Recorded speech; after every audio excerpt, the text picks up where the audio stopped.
Now we're live. We are live. Hello there. I love that. Thought I'd Love that. pop up the visuals before turning on the mics, just to give you a split second of warning. Oh, that was enough, I assume.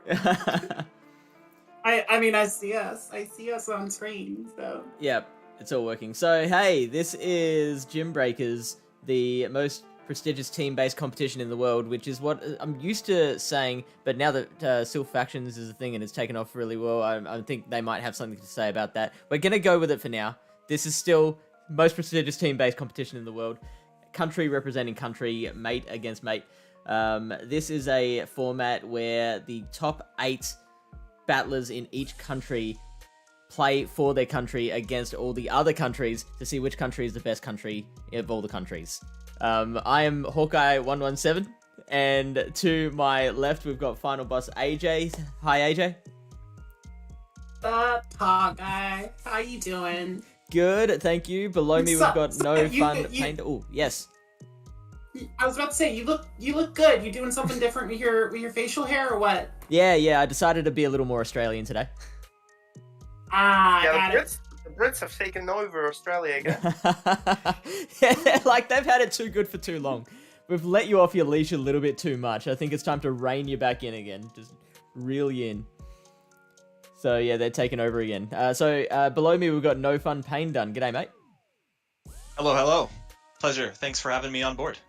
And Ilya, Nexus Ilya, the world's greatest Pokemon Go PvP referee.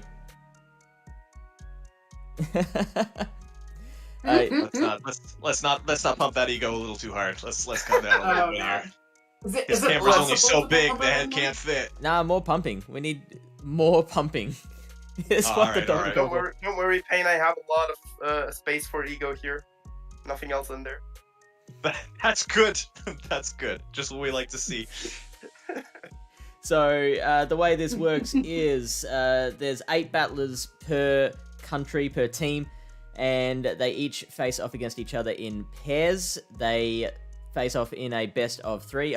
They face off in 3 battles. They score a point for each win for their country. The first team to reach 25 points wins, or in some rare cases, both teams will finish on 24 points apiece and they go to a tiebreaker.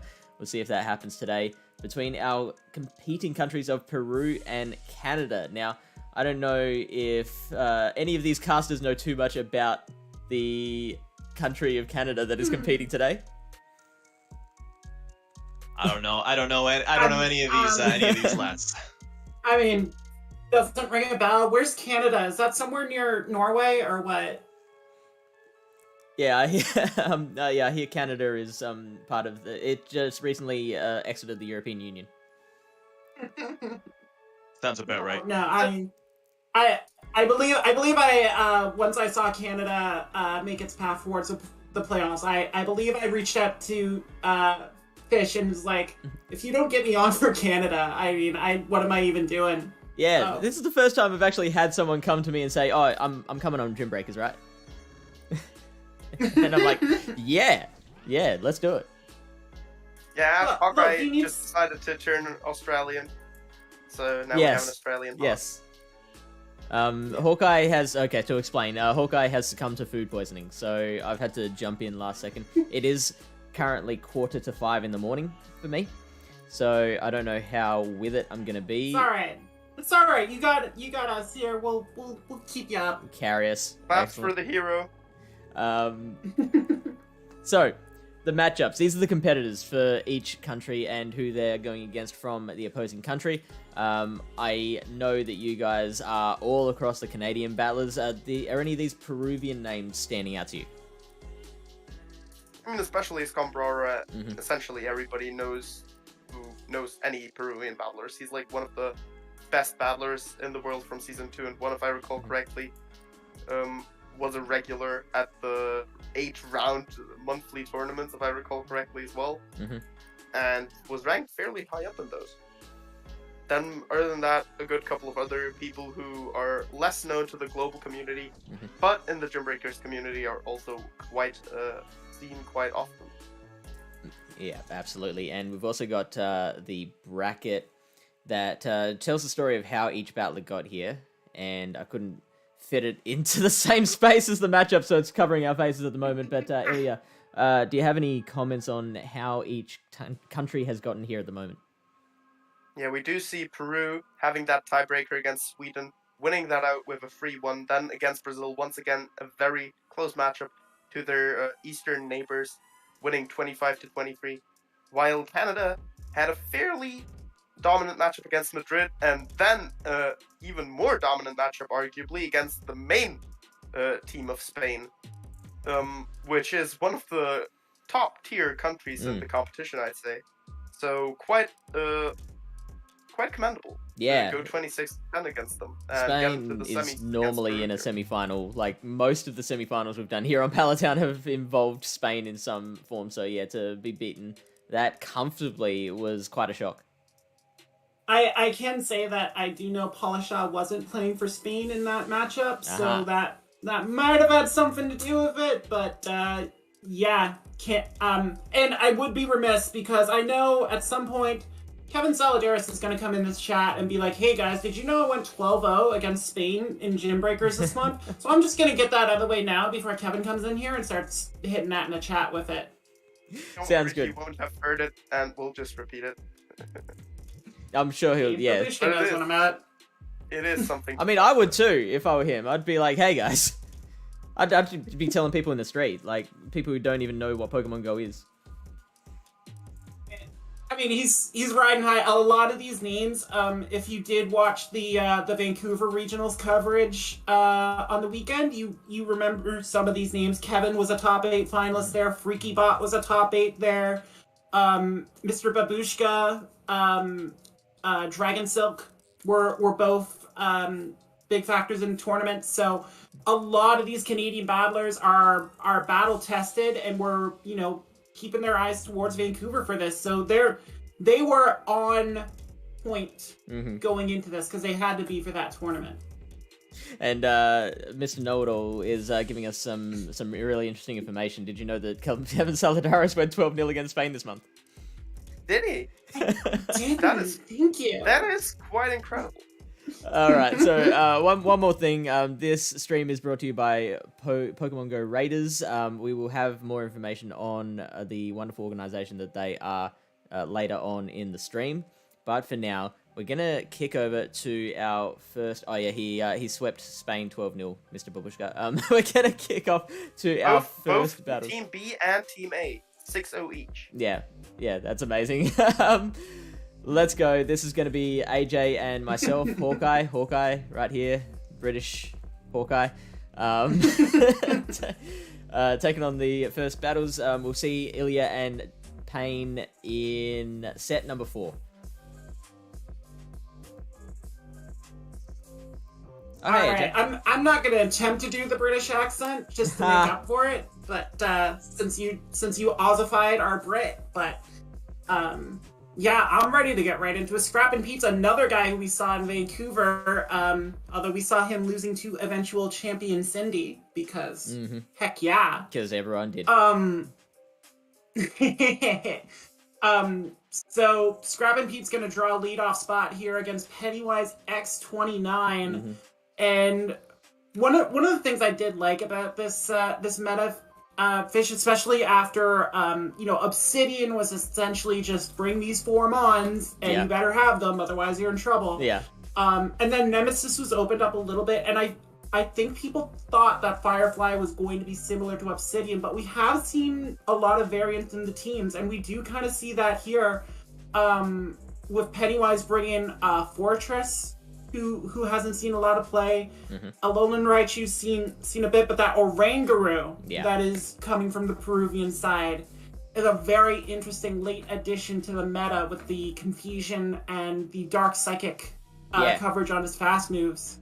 Absolutely. Most people, like, the primary role that the Confusion user played in this meta was to be the Toxicroak killer, and Oranguru provided a great Confusion user that wasn't weak to the Litleo, which so many people were bringing to counter the Wormadam. Yeah, I was one of those people. we're gonna shout out Kevin Saladaris, because Kevin Saladaris dared me to make a Litleo for Obsidian, and I built it, and it sucked. And then Firefly came around and like, I think I might be all right. She might start earning her keep now, and she did.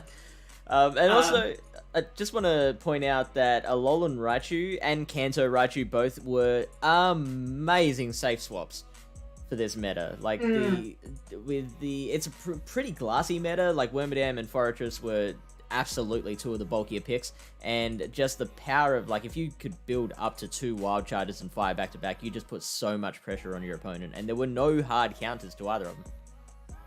Yeah, with ground types being banned from the Firefly meta, electric types really got to strut their stuff and just roam unchecked. And it's why you saw a lot of Toxic Croak coming out, just because the Mud Bomb was often the only answer people had for these electric types. Although, if we see my favorite pick, and since again I've talked with Kevin Saladaris a lot, I'm pretty sure I know what he's running.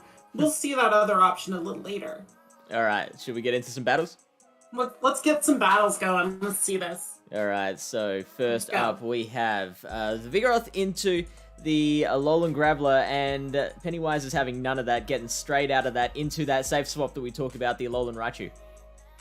And Pete's gonna respond with Galvantula here. It's an interesting call just because he doesn't have a strong response to that Alolan Raichu, but he also gets to keep Galvantula away from the Alolan Graveler, which, again, would just wreck its day. But yeah, absolutely. Pete's going to come in with these lunges here, put the pressure on Ichu.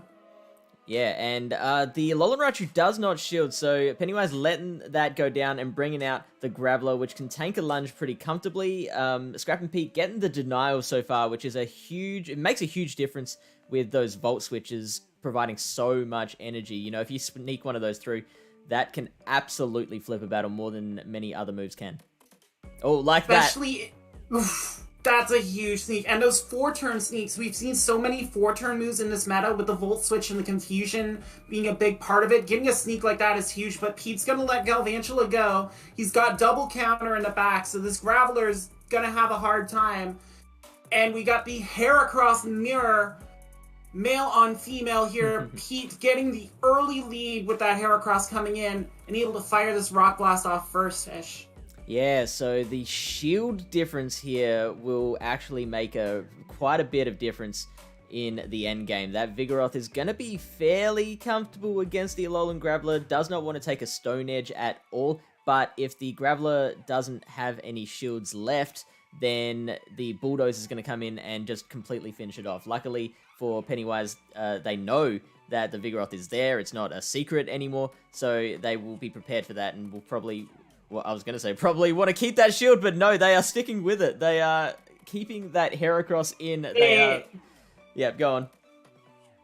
Yeah, I was about to say this double counter strat from Pete, putting a lot of pressure on Pennywise to try and make the decision there, and he decided to save the Heracross, but this Vigoroth was already almost out of body slam when it bailed out against the Alolan Raichu, and Pete just going to be clinical from here on out. Just has to counter down this Alolan Graveler. I think it could take a Stone Edge if it had to, but yeah, just very well thought out by Scrap and Pete in that first matchup. Realizing the Galvantula was going to have the most use as a sponge against that Alolan Raichu, and just setting up for double counter in the back and managing it very well. Yeah, absolutely. I was a little bit worried when that Heracross mirror came in because who was it? It was Pennywise was up 2 shields, but yeah, when they decided to use both, that I think that ended it for them. So okay, we got the second battle. It is Galvantula versus Drapion. Now, I think this is advantage Galvantula in the 2 shield situation with the power of those Volt Switches, but the crunch obviously coming very thick and fast, and Scrap and Pete shielding straight away so that those full power crunches don't do as much. Yeah, and that is key to the 2-shield matchup for Galvantula against Drapion, because Drapion's able to spam those crunches quicker than Galvantula gets to either of its moves. It needs to get these lunges on here to have a shot at surviving a later crunch or an Aqua Tail.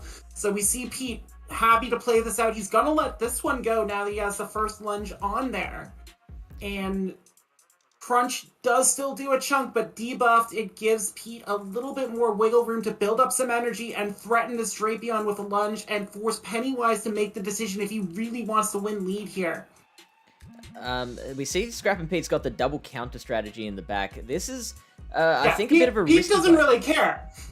Yeah, I He mean, doesn't at really this care. stage... He's got double counter. He knows what he's going to do in the back, and once this Heracross comes in, Oranguru is a response from Pennywise, maybe trying to fight back against this double counter, but this is where the resistance profile is big, Fish, because this normal typing on Oranguru is going to take neutral from a close combat.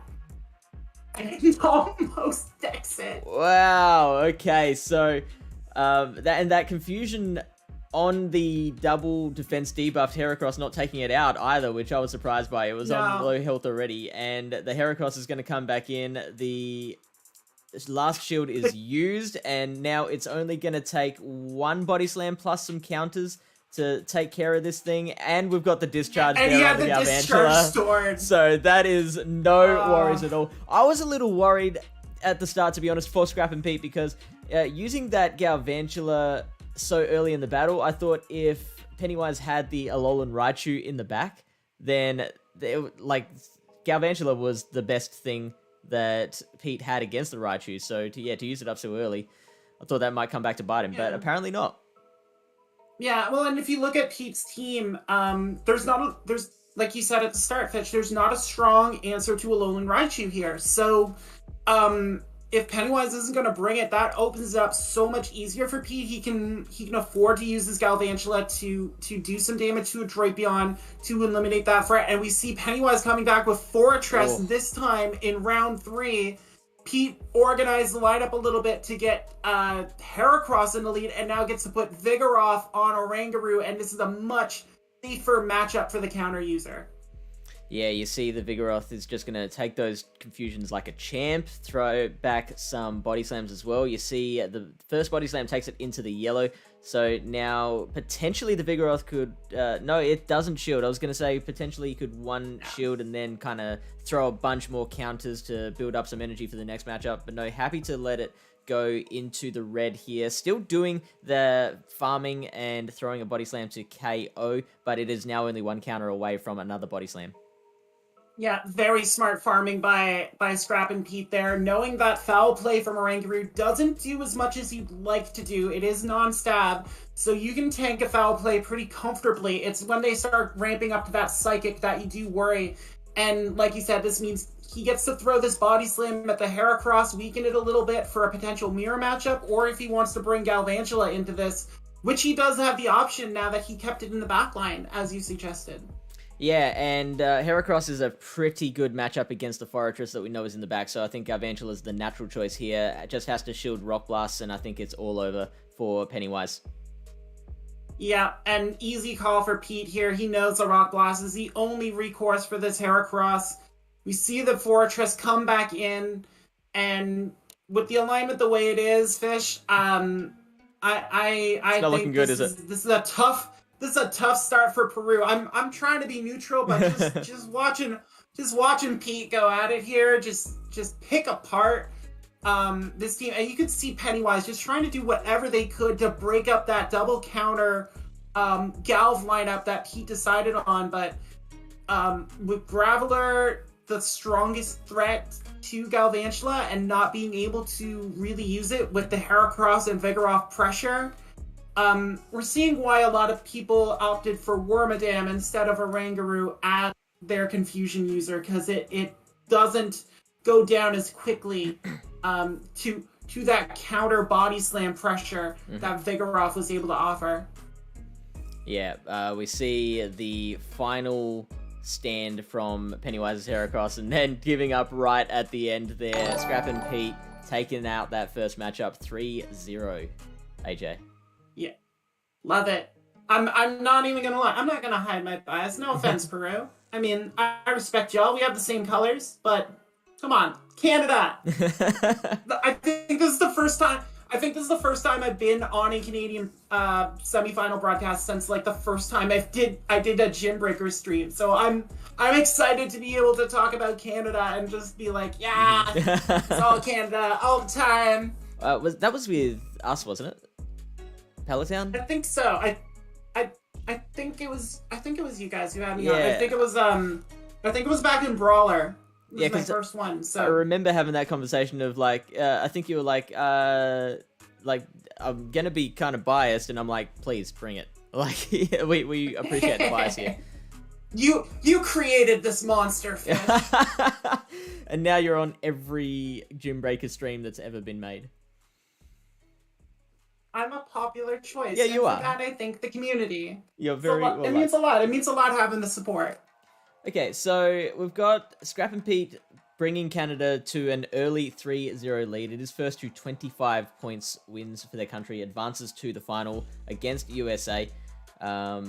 Here's the next matchup, and we have Kevin Oh, here we Salvadores, go. who, did you know, AJ, Kevin went 6-0 against Spain earlier in the tournament. Oh my god, he only won 6-0? He told me he went 12-0. Oh, 12-0, sorry, my bad, yes. Yeah, they're A and B teams.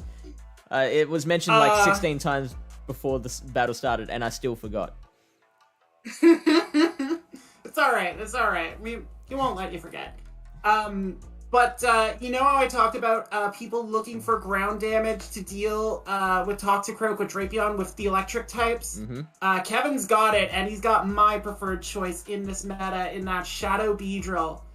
Shadow Beedrill was my MVP in Firefly, as I swept through the girls at PvP Mega with a 6-0, as I ruthlessly reminded Lundberger repeatedly during the USA-Italy broadcast, because I beat her to complete that 6-0 sweep. Shadow Beedrill just offers a lot of versatility, and we see Kevin doubling up with Beedrill and Drapion, just spammy poison users that have the water coverage with Aqua Tail, the dark coverage with Crunch, the bug coverage with X-Scissor, which a lot of people underestimated in battles. That X-Scissor does clap, so you do have to be on the lookout for it. And then, of course, the Community Day drill run on Beedrill, just a very formidable tandem there. And Kevin's got the double cup counter, he's got the Wormadam, he's got the Alolan Graveler. I like Aaron Camp's team a lot. Aaron's got my girl Frostlass. I can't ever hate anyone who brings Frostlass to the table. Aaron's also got Lantern, which was my safe swap for much of the tournament, just offering that resistance profile with the water typing and the water gun, which water damage was at a premium. It was either Drapion or you got the Sparky Dolphin on your team. Yeah. So what do you think about Crustle? What does that bring to a team in Firefly Cup? I told myself I wasn't gonna swear on your stream. However... No. My performance in Firefly was halted because I ran into a Brazilian tandem that ran that Crustle Alolan Raichu core at me all 6 times, and I lost all 6 games because my team could not handle Crustle and Achu. It could handle one or the other, could not handle both. So, bleep Crustle. Yeah, doing my very best. We appreciate you, EAJ. That's why we keep asking you back, because you know how it works. you know how to play the system here. So Crustle is probably really, I would say, decent against the counter users that aren't named Toxicroak. Obviously, it does have to shield those rock blasts from the Heracross, but in an extended battle, those smackdowns are doing a lot of work against it. It's resisting the body slams from the Vigoroth, so it's got play there. It's not hugely versatile because Smackdown is a pretty slow charging move, so you're really just grinding down with that fast move pressure. Yeah, and Crustle's a very versatile pick. You can go Smackdown, but as we saw yesterday in the USA-Italy matchup, some battlers may choose to go Fury Cutter, which, if you're trying to deal with an Alolan Raichu, it's actually one of the strongest ways to do that, because that bug damage adds up. You get to fire those X-Scissors immediately, and again, people underestimate that X-Scissor damage just because it's a spammier move. So, Aaron Camp has a couple options here. I think we are going to see SmackDown Crustle just because he needs something to deal with that Beedrill. Because that Beedrill Drapion pairing is the big threat. Mm-hmm. So Kevin's got a lot of different ways he can play this. I'm really interested to see if Aaron's variety in team comp is going to serve him well, trying to fight the double counter, the double bug, the double poison, whatever strategy Kevin decides to use here in order to try and push his record to 15-0 against Spanish-speaking countries in Gymbreakers this season. Let's check it out. Here we go. We've got Beedrill versus the Heracross first up. And the Heracross is getting straight out of there. Obviously, the Beedrill doesn't want to see a Rock Blast at all, but with all those shields in play, they would rather send it back in the late game when those shields are down. So now we see the Beedrill firing an X Scissor first up, which is shielded, gets the shield. So now it is quicker to that next drill run. The Lantern is ready with a Thunderbolt and fires it against the Drapion. Yeah, it's a big part of Beedrill's gameplay is being able to just pull shields with X Scissor and then set up for that Drove Run Hammer, and Lantern has to watch out for that. Aaron made the smart shield, but unfortunately Kevin was throwing the bait there, and now Lantern's at the mercy of these crunches from Drapion and just taking these hits. The defense drop coming in as well, which means this Lantern has to fire the Thunderbolt before it gets farmed down here by this Drapion. And I was wondering if this would happen, using the second shield and able to... wow, okay, the swap out and the Aqua Tail as well. So the Drapion was trying to get the farm down on the Lantern with the Poison Stings, which is a very difficult thing to do. The Lantern Aaron Camp did not want to let that happen, bringing out the Heracross to take out some of that damage. The Aqua Tails now are the best thing to throw at the Heracross because it is resisting the crunches, but those Aqua Tails are just coming so fast. Doesn't get that extra Aqua Tail off, gets countered down. That's a tough Aqua Tail to lose for Kevin, but a smart play by Aaron, forcing the issue with Heracross here, forcing that Drapion to use a lot of energy. And now with shields down, this Beedrill is going to take a Rock Blast to the face. Ooh. And that is the one thing Beedrill doesn't want to do. So now it's all on Alolan Graveler, and this counter user is going to chunk apart the rock type. And look away, Fish. This close combat is not going to be pretty. That's just going to Kevin's crack the Graveler is Graveler down the gone. middle. Oh my god, split in twain by that Heracross. Much like Kevin's spotless 12-0 record, he is now 12-1 after getting wrecked by Aaron's Heracross in that first matchup. Yeah, and that counter down was so big, because potentially, I think, did the Heracross need one more counter to get to the Rock Blast against that Beedrill, or was it at the Rock Blast? I believe it was at the Rock Blast, so it was able to fire immediately, just nullifying any energy that Beedrill had. Yeah. And we're going to go right into it again. See, Aaron makes the same swap he did in the first game, bringing in Lantern, and Kevin immediately answers with Drapion. We see Frostlass in the back this time for Aaron Camp as well, Fish. Yeah, Frostlass such a good closing Pokemon. The power of that Powder Snow, enabling it to build up energy, which can just fire a flurry of Avalanches and Shadow Balls at the back line, burn those last shields, KO some Pokemon. It's such a great Pokemon to bring as a kind of a generalist. I love her. I love her for what she does to teams and puts pressure on them. I've been using her a lot in OpenGL just because I can until the season reset happens in about 25 minutes. But that crunch is going to take out Lantern. Aaron's playing Lantern beautifully here. You don't want to use shields on Lantern. You just want to try and get shield advantage with the Sparky Dolphin. Use that bulk, use that hard-hitting Thunderbolt, and Aaron did that perfectly there. This Aqua Tail is going to chunk the Heracross. Kevin gets the Aqua Tail off this time and forces the shield out of Aaron Camp. That's a big Aqua Tail to get there, Fish. Yeah, the obvious shield, I think, because the Heracross now can get to a Rock Blast / Close Combat, depending on what comes in. Rock Blast, the obvious move here. And Kevin not shielding, so let's see how much this actually does from close to full health. It takes it well into the yellow, about 2/3 of its HP gone, and there is Frostlass. This is the one thing you don't want to see. If you're bringing your girl Frostlass into this, it can pressure that it'll get this final shield out of Kevin with the Avalanche, but Kevin's going to be able to get to 2 Rock Blasts before that second ice move comes in.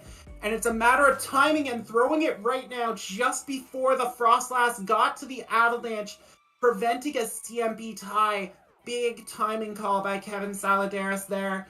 The double Rock Blast is unfortunately we're gonna pour one out for my girl here. This is not gonna be pretty. Now, if this does survive, it doesn't. Unfortunately, the Rock Blast is too much for it. But it was only 1 Powder Snow away from an Avalanche, so it actually could have gotten there before the next Volt Switch took it out. And we see just the power of Graveler. Look at that. Aaron Camp's recording is over. Done. Yeah, he's done. Kevin done Saladaris getting it back with just the power of those spammy Rock Blasts.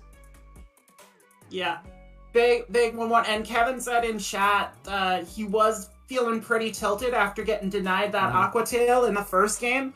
Didn't show any signs of it.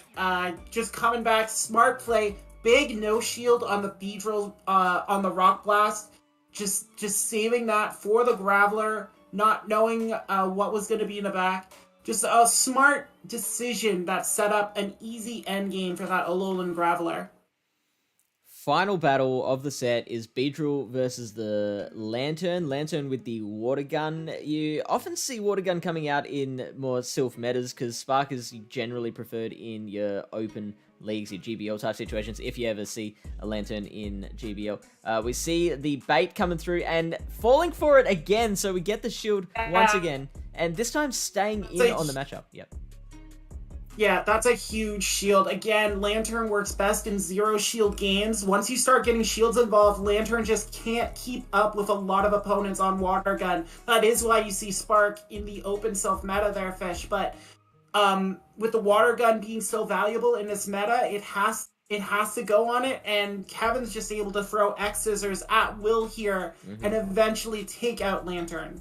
Yeah, you can see, X-Scissor is not a great move, and yet it still managed to take out the rest of that Lantern, and it has an X-Scissor ready to go for the end game when it switches back in. There's a lot of snipe potential there. We see the Frostlass, Frostlass against the Dark type is normally a bad thing, but this isn't that bad for Frostlass, and we see an amazing catch there. Crunch on the Heracross.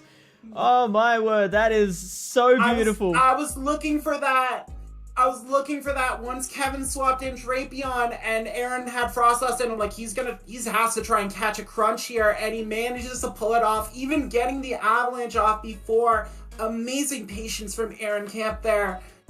I don't know if that tilted Kevin. It would tilt me, because I thought I had that.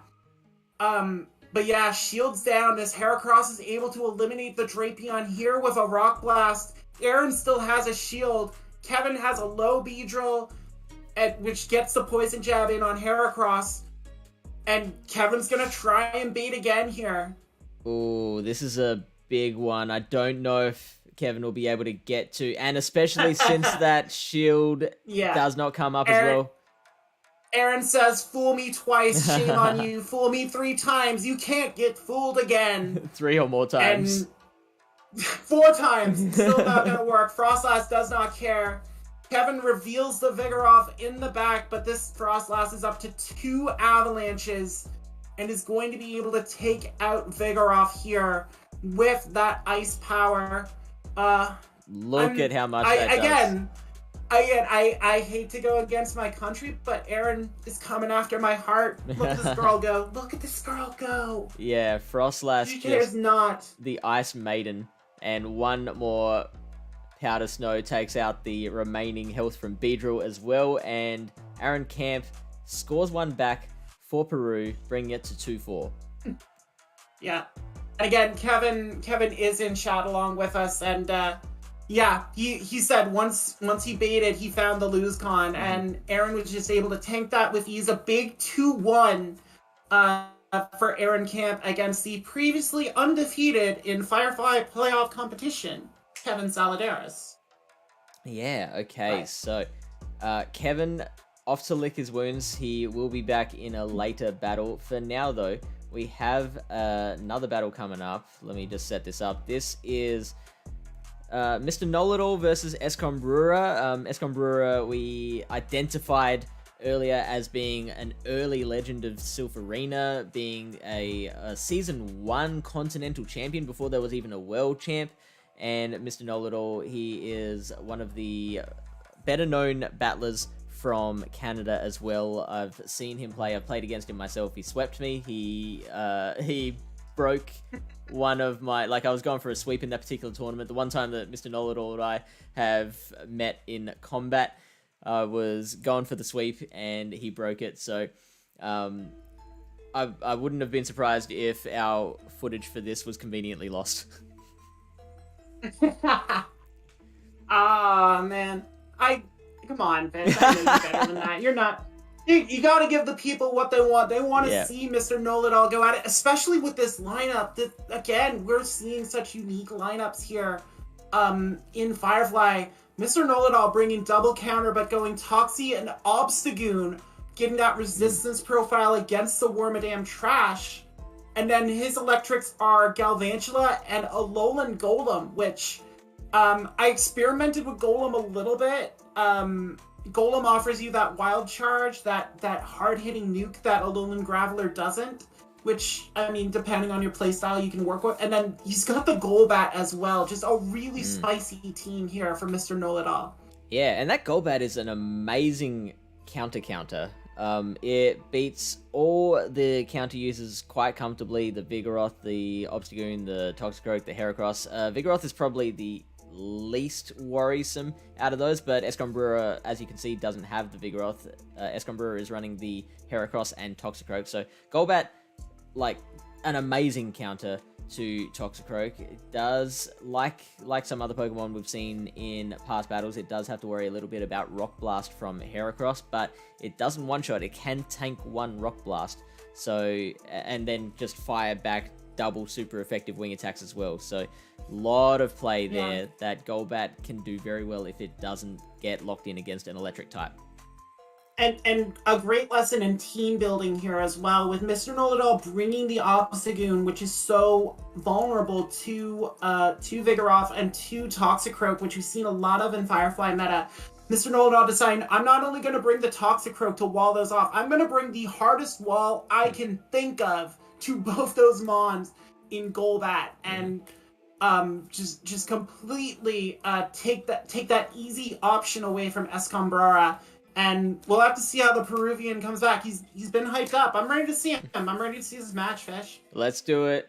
Score is 2-4, and we've got the Golbat into the Fortress first up. This is advantage Golbat, and advantage Mr. Know-It-All.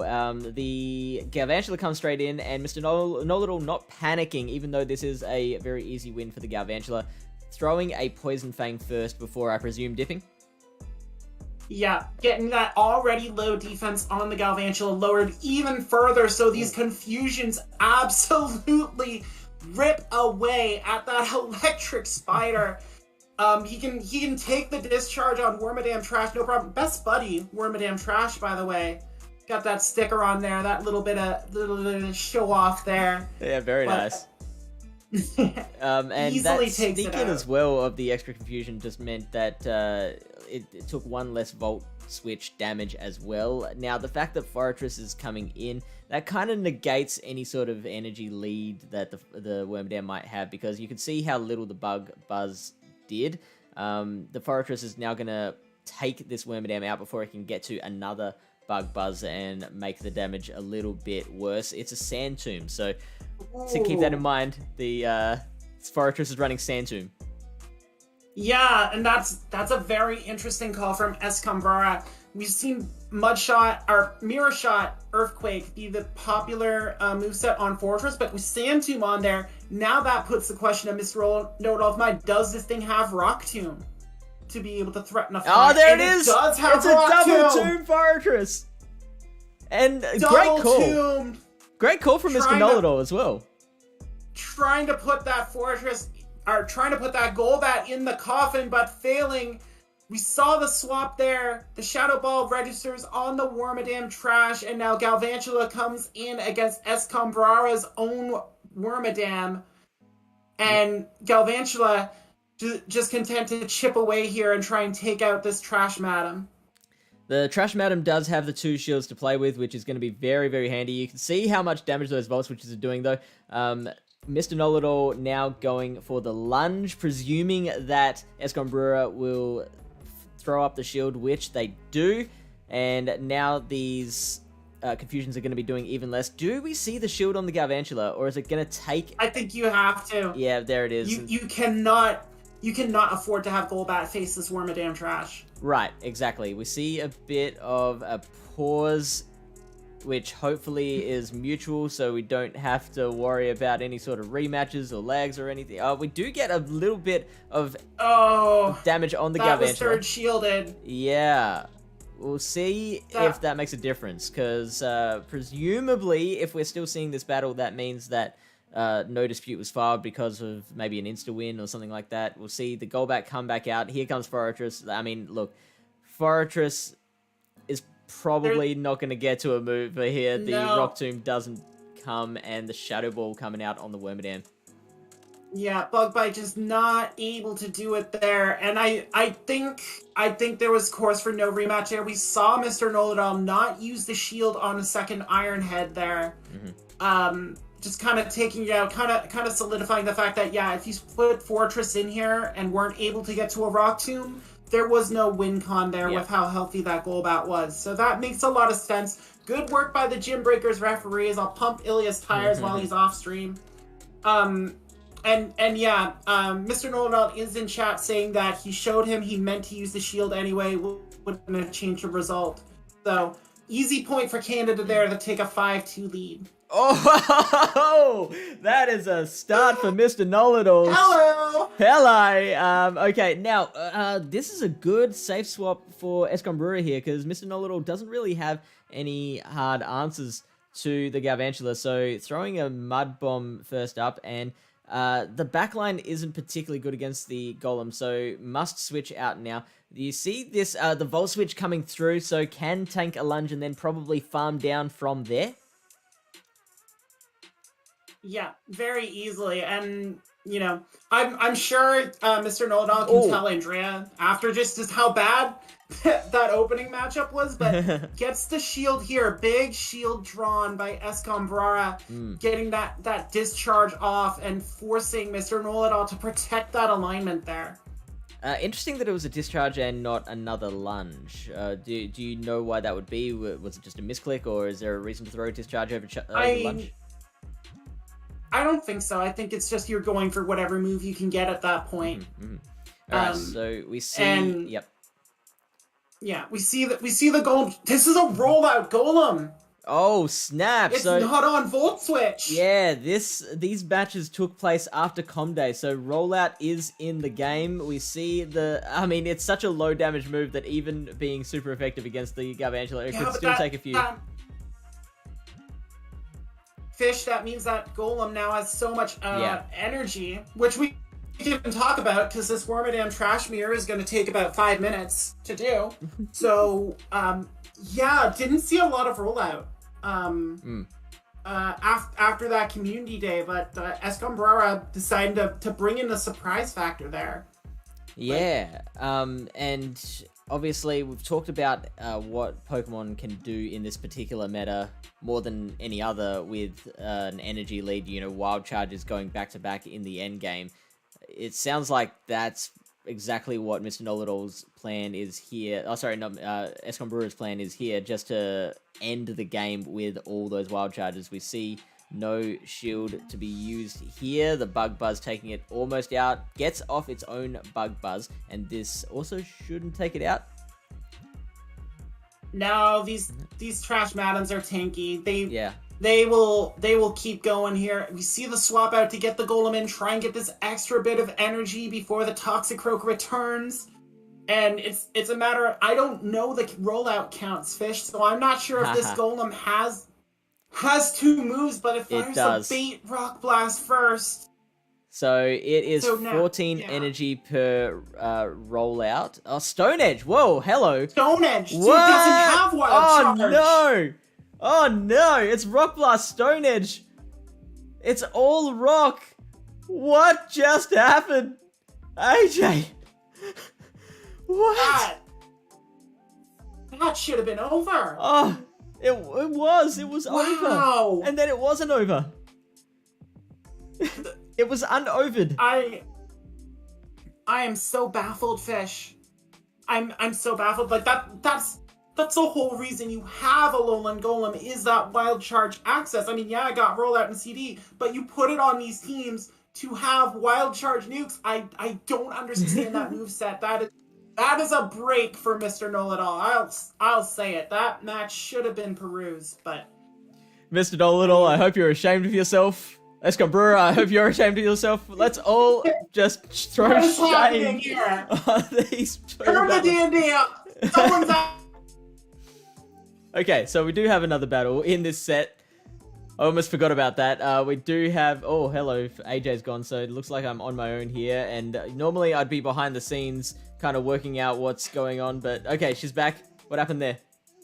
So fired up, I broke my internet. Yeah, your internet couldn't handle it. Okay, what have we got here? We've got Wormadam versus Fortress. The Wormadam is going to fire a Bug Buzz on the Fortress that the Fortress is not going to care about. No, absolutely not. Fortress is here just to soak up moves, especially from a Wormadam Trash, just completely resisting the poor thing. And Escombrara is going to get so much farm off of this. The relative low energy generation of Bug Bite's not going to matter when you can do 90 of them in a matchup and goes for the Rock Tomb to take it out.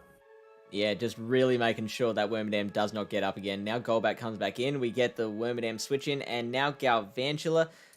This is... I keep forgetting this one, AJ. I'm so embarrassed by this. Who wins this one in the 2 shields?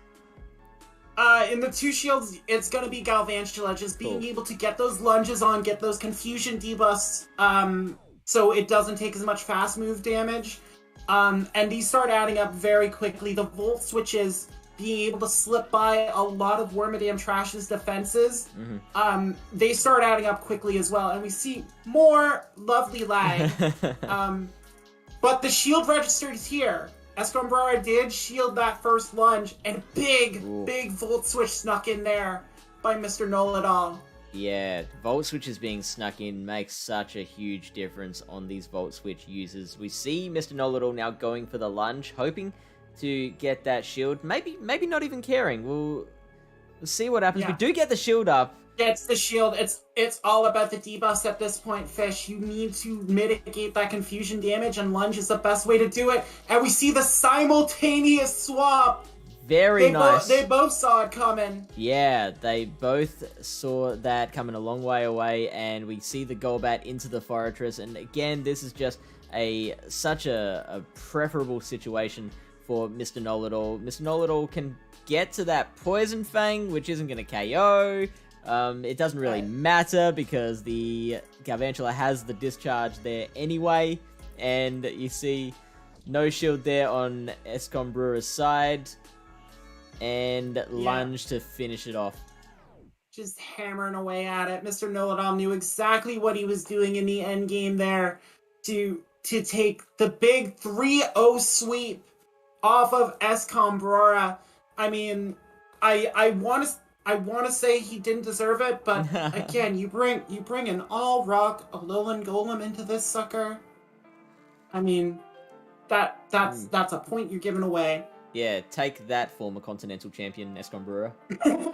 I'm smarter than you. I'm on camera. Yeah, we're on camera, you're not, so you've got to take our opinions and deal with them.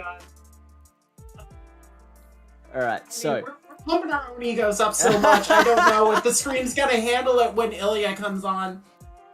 Yeah, look at me, I've gone from like, what wins this matchup to, oh, Escom Brewer, you should know better. Oh, man. We've got No Fun Pain done, and Nexus Ilya coming back for the next set. Thank you for the excellent shoutcasting, AJ, and we'll see you on the other side of these 3. Can't wait, Hawkeye, let's do it! Hello there. Hello. How are you? I'm living. Canada up to a big lead. couldn't be happier. Get to see some of my favorite, my fellow countrymen battle against some of the best that the world has to offer. And as Hawkeye mentioned, and as he alluded to, one of the most prestigious team events you can be playing in Pokemon Go PvP right now. And I was hoping that I would get an opportunity to cast a Mr. Babushka match. I've been very, very excited to see this battler in action. Newly picked up by the Deoxys Alberta form, making a faction's debut, sweeping the Victory Road tournament, one of the most prestigious individual Silph events that you can have in this format as well. So he's doing something right, and I gotta get a chance to see some of these battles on display. Next, Cecilia, did you have a good chance to play a lot of this format? I haven't played any of this current meta, but I have played a lot of Gymbreakers in my time. However, I have quit now, but I quit most of PvP. But before that, I have played every single month. I was one of the only German participants who have played every single month, and I can only agree it is definitely one of the most fun and prestigious team tournaments out there. Obviously, you have your unified tournaments as well. Those aren't at large scale since you only have 3 players per team, but still very fun indeed. Of course, and yeah. I don't know how I can hope to compete with entire countries being able to put up rosters when I've got to convince 40 other suckers to try to take down Though Tactical and Inadequates. It's a hard bargain to drive, but here, at least when you've got that teamwork, that camaraderie alongside each other, it certainly helps out quite a bit. And now, as far as Firefly goes, as far as the meta goes, counter user based metas are always very, very interesting, especially in large scale events like this, because a lot of the format boils down to and degenerates down to how can we effectively deal with these counter users in an efficient way. And in a format like this, where typically when you think, okay, I've got to beat Talk to Croak, I've got to beat Heracross, and Golbat's allowed. Well, of course, let's play with Golbat. Let's play with some of the flyers that can, apply a lot of that fast damage there.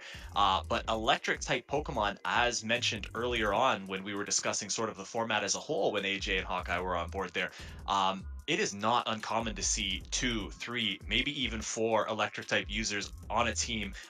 We see Galvantula, a staple. We see Alolan Raichu, almost a staple. Lantern, a staple. Very, very difficult to bring Pokemon like Golbat that have a lot of these, great matchup data into the counter users into the format.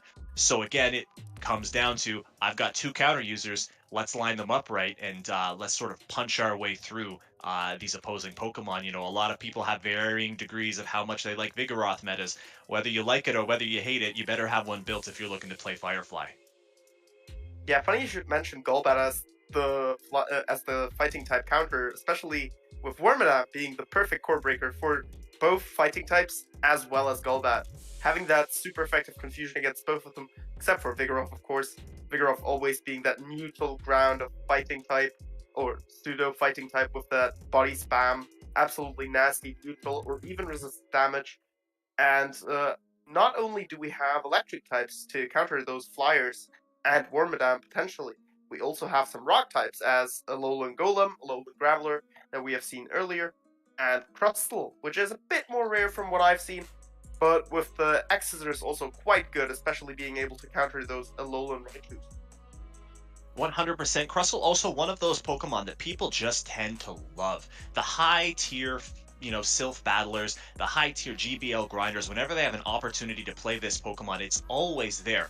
Every single time I look at a format, I think, wow, Crustle looks just awful here. I can't imagine playing this Pokemon. And then I look at some data, I look at some of what the best players are playing. It's Crustle everywhere. Everywhere you go, they see Crustle. So something about SmackDown X-Scissor really hits it home for a lot of these top tier battlers. And who am I to say who's better than who? But, absolutely right. Wormadam Trash, a pinnacle, a staple of this format. Very, very difficult to have answers holistically to the Wormadam that don't leave, very big holes to everything else that the meta has to offer. So, I'm excited to hop into some battles, Ilya. I don't know if you are. I could talk about theory all day long, but it's much better just to see some Vigoroths hitting each other, which is what I'm sure we're going to see. Yeah, we do see the Galvantula into Lickitung lead. I'd say this is quite favorable for Galvantula, as you do outpace to the first 2 lunges, and therefore are able to debuff before taking any body slams, as well as putting in some good amount of damage with the Volt Switches. We do see a sneak in here. Yeah, often, utilizing some of that NA net maybe. As mentioned before, sneaking in a Volt Switch is always going to be incredible. And Galvantula, an amazing lead in this format, because even in matchups where you maybe don't want to have that Galvantula there, maybe it's not so great, Lunge Swap, perfect. Lunge Swap flips so many bad matchups that you could possibly have in the backline. And then, we see a staple of this format. We see the Vigoroth smacking around the poor Wormadam trash here. Yeah, quite interesting to leave that matchup where you got this energy advantage, would be able to outpace all first 3 charge moves, and then onward as well to safe swap that Vigoroth. However, we both know Vigoroth absolutely amazing safe swap, able to take down most of the things in the meta except for maybe Frostlass, probably Frostlass. But we don't have that many ghost types in the meta, so it can essentially run wild usually. As we can see, even the Wormadam that counters fighting types allegedly doesn't really like these neutral counters due to the steel type, and even the body slams, despite being resistant, still hurt quite a lot. Yeah, absolutely. We'll find that a flavor of the month everywhere that Vigoroth's allowed to be. It's very, very hard to have a format where Vigoroth is there and also contained in any way, shape, or form. So if Vigoroth can be around, Vigoroth is going to be around. But HU, always a very, very exciting Pokemon to see him play. And how you'll notice a lot of players navigating their battles, trying to utilize some of those early Pokemon to drop those shields. This Pokemon gets to wild charges very, very fast. It can get to 2 wild charges just as fast, and it hurts a lot. And we see an HU here with a ton of energy. Yeah, it's quite interesting that he let the HU farm him down instead of trying to snipe it with Galvantula, as he's only 1 Volt Switch away from the lunge, and could have just swapped into that, thrown the lunge on CMP with the second charge move or something similar. Instead opts to come into Wormadam, which is able to tank the charge moves fairly well. Now tries to snipe, not quite able to, since Fesquiros does react to it quickly enough and goes into his Lickitung to throw a body slam just in time before getting lunged. Mr. Babushka trying to farm up to 2 charge moves to throw 1 into the Lickitung, then 1 into H to get rid of that as well. Yeah, definitely very heads up play by Fesquero there, identifying quick reaction time. That's very, very easy to get flustered when you're looking at that screen when you notice these plays. But being able to come in, being able to utilize and absorbing some of that HU energy onto the Wormadam, and then here trying to deal with it with Galvantula. But this HU still got a lot of energy. I do believe that CMP is IV dependent between HU and Galvantula, so that was quite unfortunate for Mr. Babushka. Yeah, that wild charge just almost taking out that Wormadam, still able to win out that matchup just because the IVs were quite right. Yeah, definitely a good way to be. HU, as far as my memory serves, at least correctly, not an easy Pokemon to track down in the wild. So trying to get those IVs in a way that aren't so attack weighted is going to be a little bit difficult. Going to need to rely on some trade IVs there. So typically HU going to be a Pokemon that has a higher IV stat because we see them coming off in raids here. But Galvantula and Wormadam Trash here, sort of the tail that ended the last match. We see us picking up right after the last chapter left off. So now we'll get to see these Pokemon, how they interact in the raw 2 shields. And we see actually Babushka here going right for the discharge, not interested in lunge shenanigans, just looking to deal some damage. We also do realize that is the correct play due to Fesquiros deciding to no-shield it. Lunge wouldn't have really done that much since it's resisted, but the discharge hurt quite a lot. Yeah, definitely very heads-up play, identifying probably that he knew 100% the shield wasn't coming in, just going for the easy damage there. Fesquero saving up some shields for this Raichu, and then again, just farming all the way up. Wants to build a ton of energy on this Pokemon. In fact, he's storing up some energy for next game, I suppose. But this is going to be plenty to take out this Wormadam Trash here. Yeah, able to take out the Wormadam and still have 55 energy stored.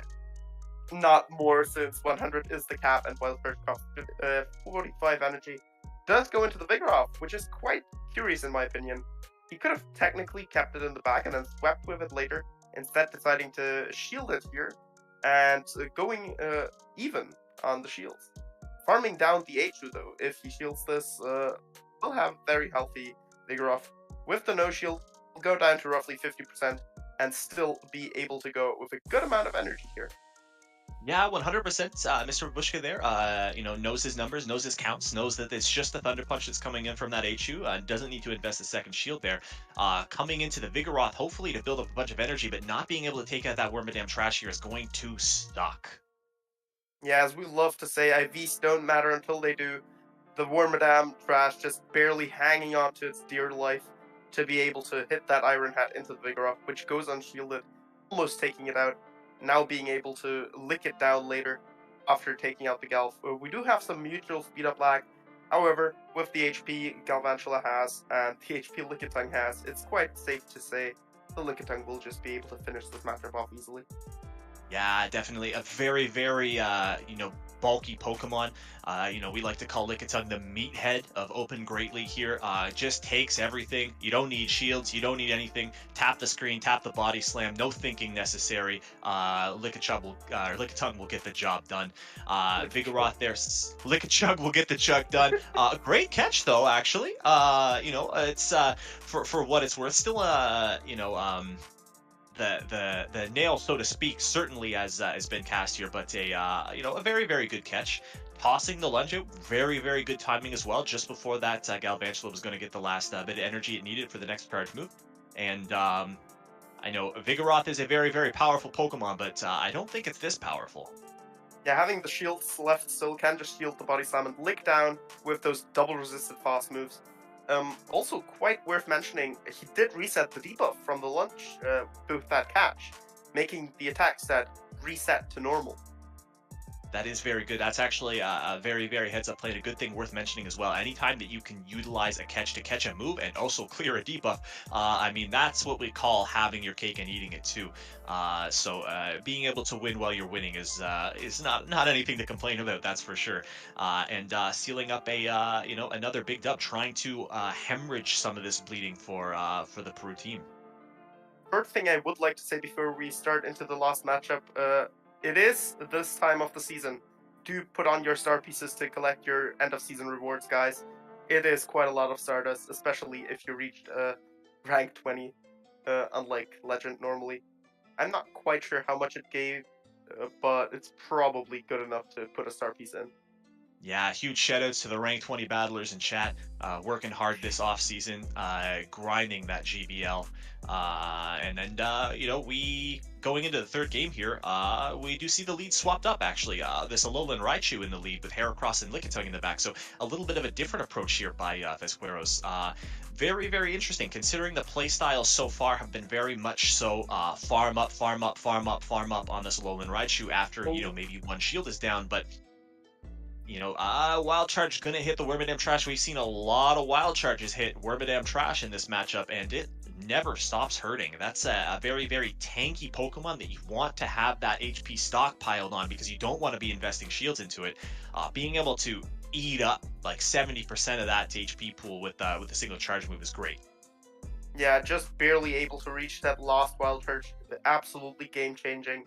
Can just lick it down potentially and leave the matchup with 2 or even more body slams stored. Yeah, just shy of 2 power whips actually, I believe.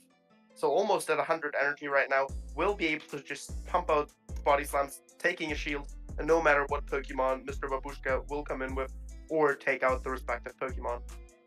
Absolutely, yeah. This is definitely not a format where we see that power whip coming out by Lickitung too much. We do see a Lantern on the opposing side there, but probably not going to see a whole lot of play. So this Lickitung here is just going to be slamming around with these body slams. Very, very, very charged up. Being able to farm down Wormadam Trash, a great place to be. None of these Pokemon on Mr. Babushka's side really want to eat up these body slams, but looks like he's taking the investment in sort of stacking, so to speak, that Vigoroth, eating up all that energy on the Lickitung so that he can try to come in this Galvantula, farm up. We even see a very aggressive shield here, just trying to maintain that HP pool as high as possible to deal with this Heracross. I'm not sure if Heracross, the CMP against Galvantula, is IV dependent. I do believe it is. So quite interesting play to just switch into your Heracross here instead of letting the Lickitung go first. Does lose CMP, so might have very well cost him the game here, considering his Wormadam and Lickitung are both very low in HP. Galvantula should be able to close it out now. Could have won potentially if he hadn't transferred the Wolf Witch, let the Lickitung go, and try to catch a move on his HU. since it doesn't really have any energy left. But even then, having the chance to catch would be better than just losing the game this way, just by losing CMP. 100% there. Yeah, very, very well played by Mr. Babushka there, identifying that Galvantula was likely going to be the easier, the safer win condition, eating up all that energy on the Vigoroth so that, the Galvantula really has the room to run free. Volt Switch hurts, Discharge hurts, and when there's no shields down, that's all the recipe you need for success there. So a very, very great game 3, very heads up play by Mr. Babushka there, identifying the late game win con. As Galvantula often wants to do. If you can get into a spot where those shields are down, it's great. Big perk of the Pokemon is it's good when shields are up with lunges, and it's great when shields are down with discharge. So you really can't lose. You don't have to worry about baits. Volt Switch hurts. That's the pudding. That's all you need out of a Pokemon, really. So very, very great game. Canada still in the driver's seat. Still a lot of work to be done by the Peru players here. But we'll hop into our next matchup, and we'll see if they can get the job done. Yeah, we do see a Graveler on both sides, which is one of the reasons to run Power Whip on your Lickitung over something spicy like Hyper Beam, which would technically be able to take out some Pokemon just by the surprise factor. However, Graveler and Lantern especially are the targets for Power Whip, since it is super effective. We don't see any Lickitungs on either of these guys' teams though.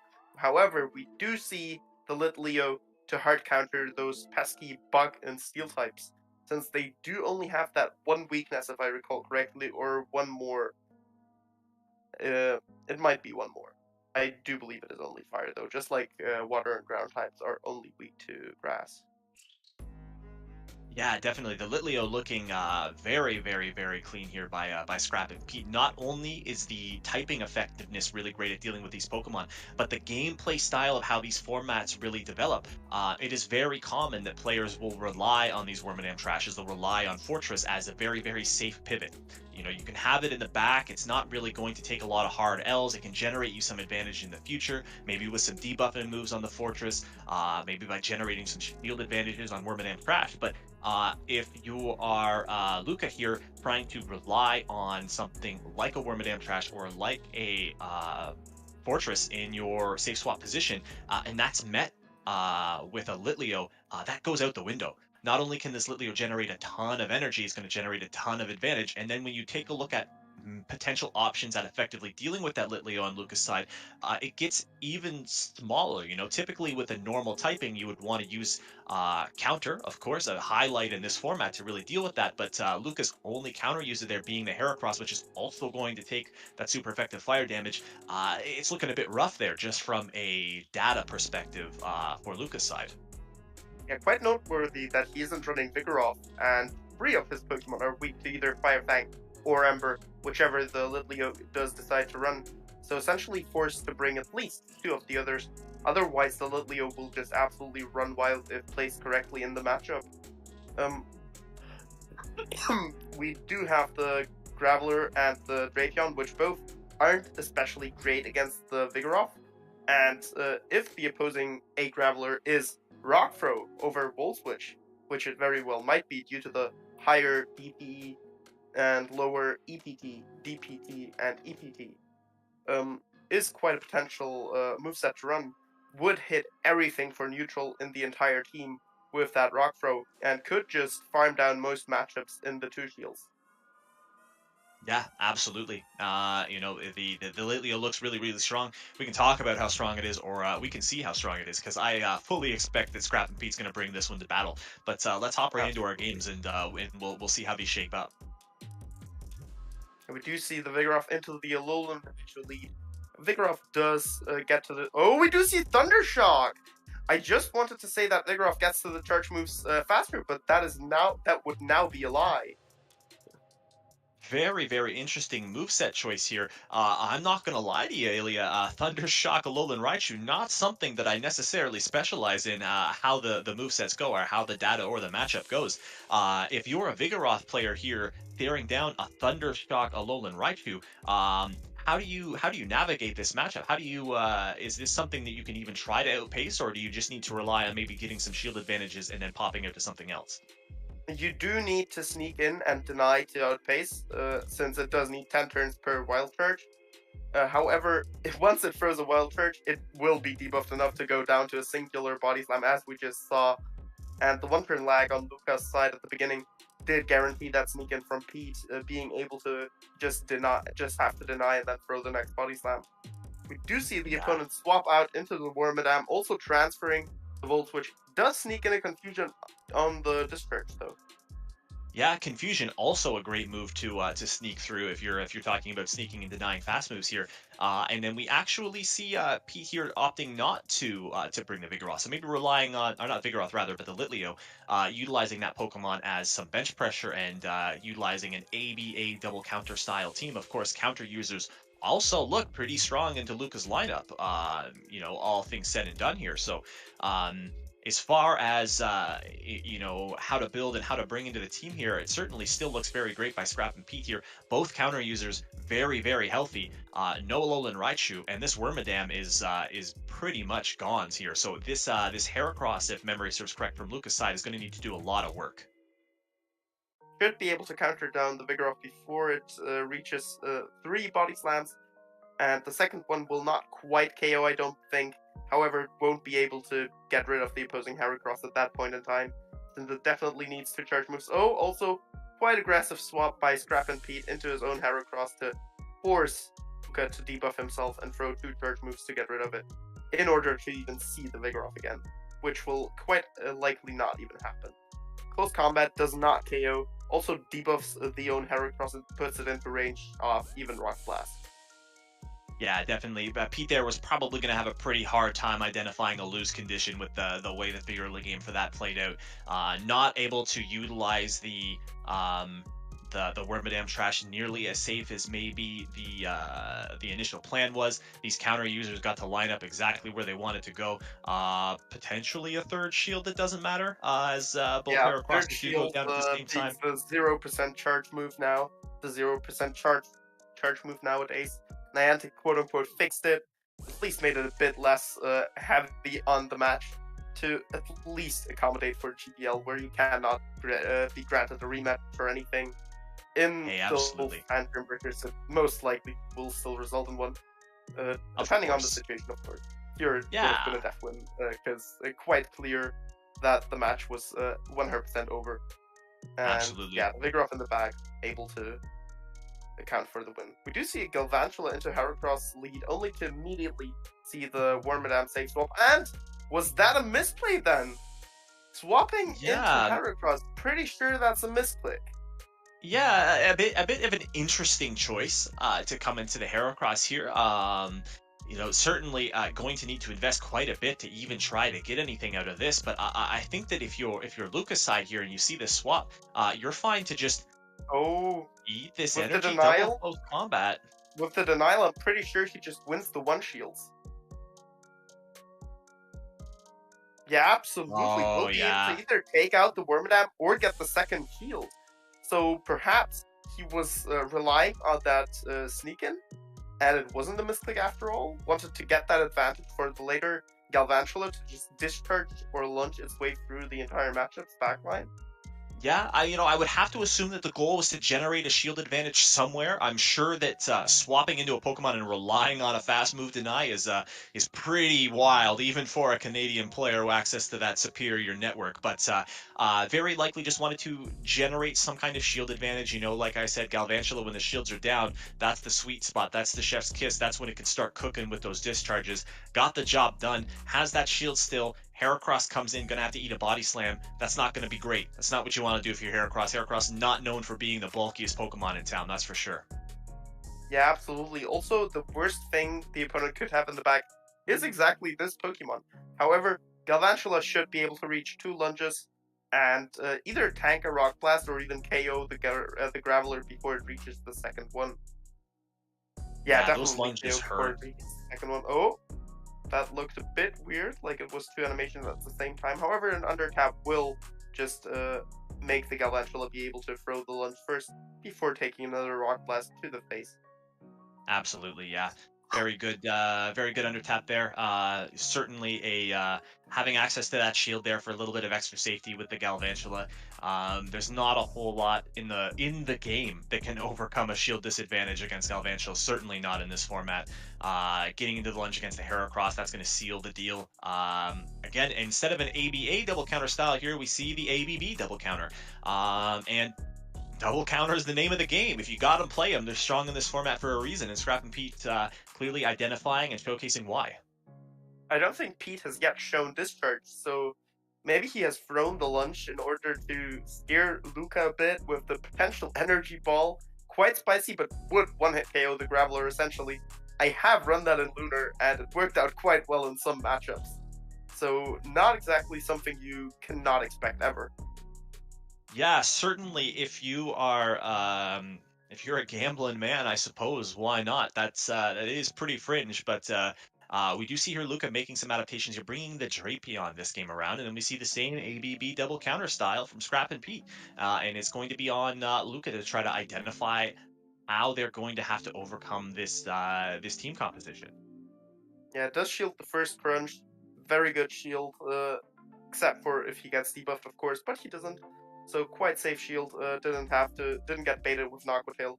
Does get off the lunge here, which will get the shield as well, and debuff the Drapion, meaning the first shield was even better due to obviously the second crunch doing less damage. Even if they had gotten the debuff, it would just deal the same amount due to both Pokemon being debuffed in defense and attack respectively. Yeah, we see absolutely easily can tank the crunch. Just throw another lunge to potentially win the one shields. I don't think this will KO, but the next Volt Switch might. Yeah, definitely will. Yeah, going to be able to get there easily before the Drapion gets to another move. And yeah, when you know the crunch isn't going to debuff, when you make that decision not to allow the crunch to debuff, of course, always much better not to invest those shields. And then the Heracross coming in here to meet the Vigoroth. Counter user on counter user. Typically, when we're in these shoes, we don't want to be the Vigoroth because Vigoroth does take those super effective damage from the counter. But body slams come so fast and they hurt so hard if you're this poor Heracross here. It's not typically as crazy of an advantage as you would think when you imagine Vigoroth against another counter user like Toxic Rogue. Oh yeah, see, it's very yeah, gonna need to invest that shield there. Maybe a little bit. All right, now I'm lost. We got animations coming when animations aren't going. Vigoroth goes down. Undercharge comes in, demands the last shield, and Scrap and Pete here with a shield advantage in the Heracross mirror. It was quite the hats-up play to save the Galvantula earlier, though, knowing that you can debuff the opponent with that lunge, or potentially KO them, finish them off with one of those pesky discharges. Especially now that they will take close combat, they will be in discharge range, I'm pretty sure. Yeah, almost certainly. Absolutely. Yeah, it's maybe not a question. Yeah, there's not a whole lot of moves that this Galvantula could have that couldn't deal with the Wormadam at this low of a health. So yeah, absolutely. With Energy Ball, would the Wormadam survive the Energy Ball there? It's double resisted. Non-stop, so yeah, non-stop double resisted. So Yeah. That's an easy tank. See, Energy Ball not the play. Ilya, you're proving my point. Even not more against now. Wormadam, no. No. Makes the Wormadam matchup unwinnable. Neutral close combats, absolutely insane. Does all the damage. Even if resisted, it would probably almost take out the Alolan, for example, or the opposing Heracross, as we've seen before. So yeah, close combat already a busted move. Heracross having that absolutely stellar attack stat, similar to Galvantula's and Alolan Raidus, will usually deal with your Pokemon if you don't shield it. Yeah, definitely the double counter lineup obviously doing wonders there for Scrap and Pete. We talked a lot before the matchup even started how good Litleo looked. Never mind, just punch stuff. Think later. And Scrap and Pete showing why these Pokemon are strong in this format. Maybe Luca think twice about leaving Vigoroth at home next time. Yeah, Scrap and Pete might bring Litleo now that he has shown his double counter strategy a couple of times. So potentially playing those mind games, tricking Luca into bringing at least two of his bug types and Fire Fanging them down now. Never mind, that was battle free. I'm just very confused, it seems. So yeah, 3 When the times counters- the same line. That's how it goes. That's No how need it goes, to change Ilya. anything. When the counters are coming out, the thoughts leave. No thinking necessary. Just tap counter, tap counter, say next. That's how it goes. So It's the body spam thinking way. That's how it is. That's how it is. You don't need to think when you've got counter users. And speaking of counter users, count them up. We've only got 1 on the Peru side, and we've got 2 on the Canadian side. Maybe potentially a little bit of a similar story that we just had last time. Hopefully, there is a plan in place for I set the red. I think so. I set the red. Hopefully there's a plan in place for I set the red on how to deal with this Vigoroth. Very obviously, it's not something that you accidentally forget to bring on your team. If you're not bringing Vigoroth in this format, it is an active decision. So if you've made the active decision not to bring Vigoroth, you certainly need to have a plan on how to beat it. We saw the last round wasn't quite able to get there with the double counter user. Ilya, do you expect to see Babushka bringing the double counters here and riding the same punch that we saw last game? Absolutely. There's no real counters to either of the counter users. Vigoroth even being able to get a shield from the Howard Cross with those absolutely spammy, insane damage body slams. Easily able to take it out with 2. Even with 1 if it gets in enough counters or it has taken damage previously. And then Howard Cross will absolutely take out your team with close combats. We've seen it before.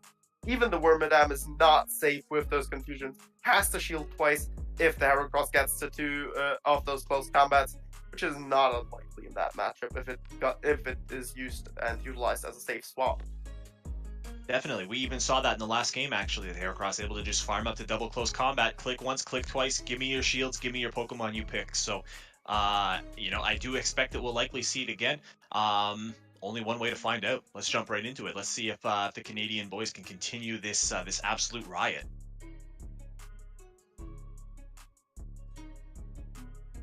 Galvantula into the Raichu lead. Immediate swap into the Wormadam before we even see the Raichu sprite. And we do see Discharge, assuming that the opponent will not shield it. Yep, Yeah. correct call. And we do see the swap into the Water Gun Lantern. I do believe it is one of the best Pokemon in this particular matchup. Even its counters with Alolan Raichu, usually potentially Graveler, are at a loss of words due to Alolan Raichu just being way too squishy to really take down the Lantern with those spammy water guns, just doing so much damage, it just really adds up. And Graveler taking super effective damage instead of resisted from those sparks, which would need 20 turns to get to Hydro Pump. So yeah, Lantern, quite a good Pokemon here. Absolutely, yeah, and that's a lot of turns. And you mentioned a great point there.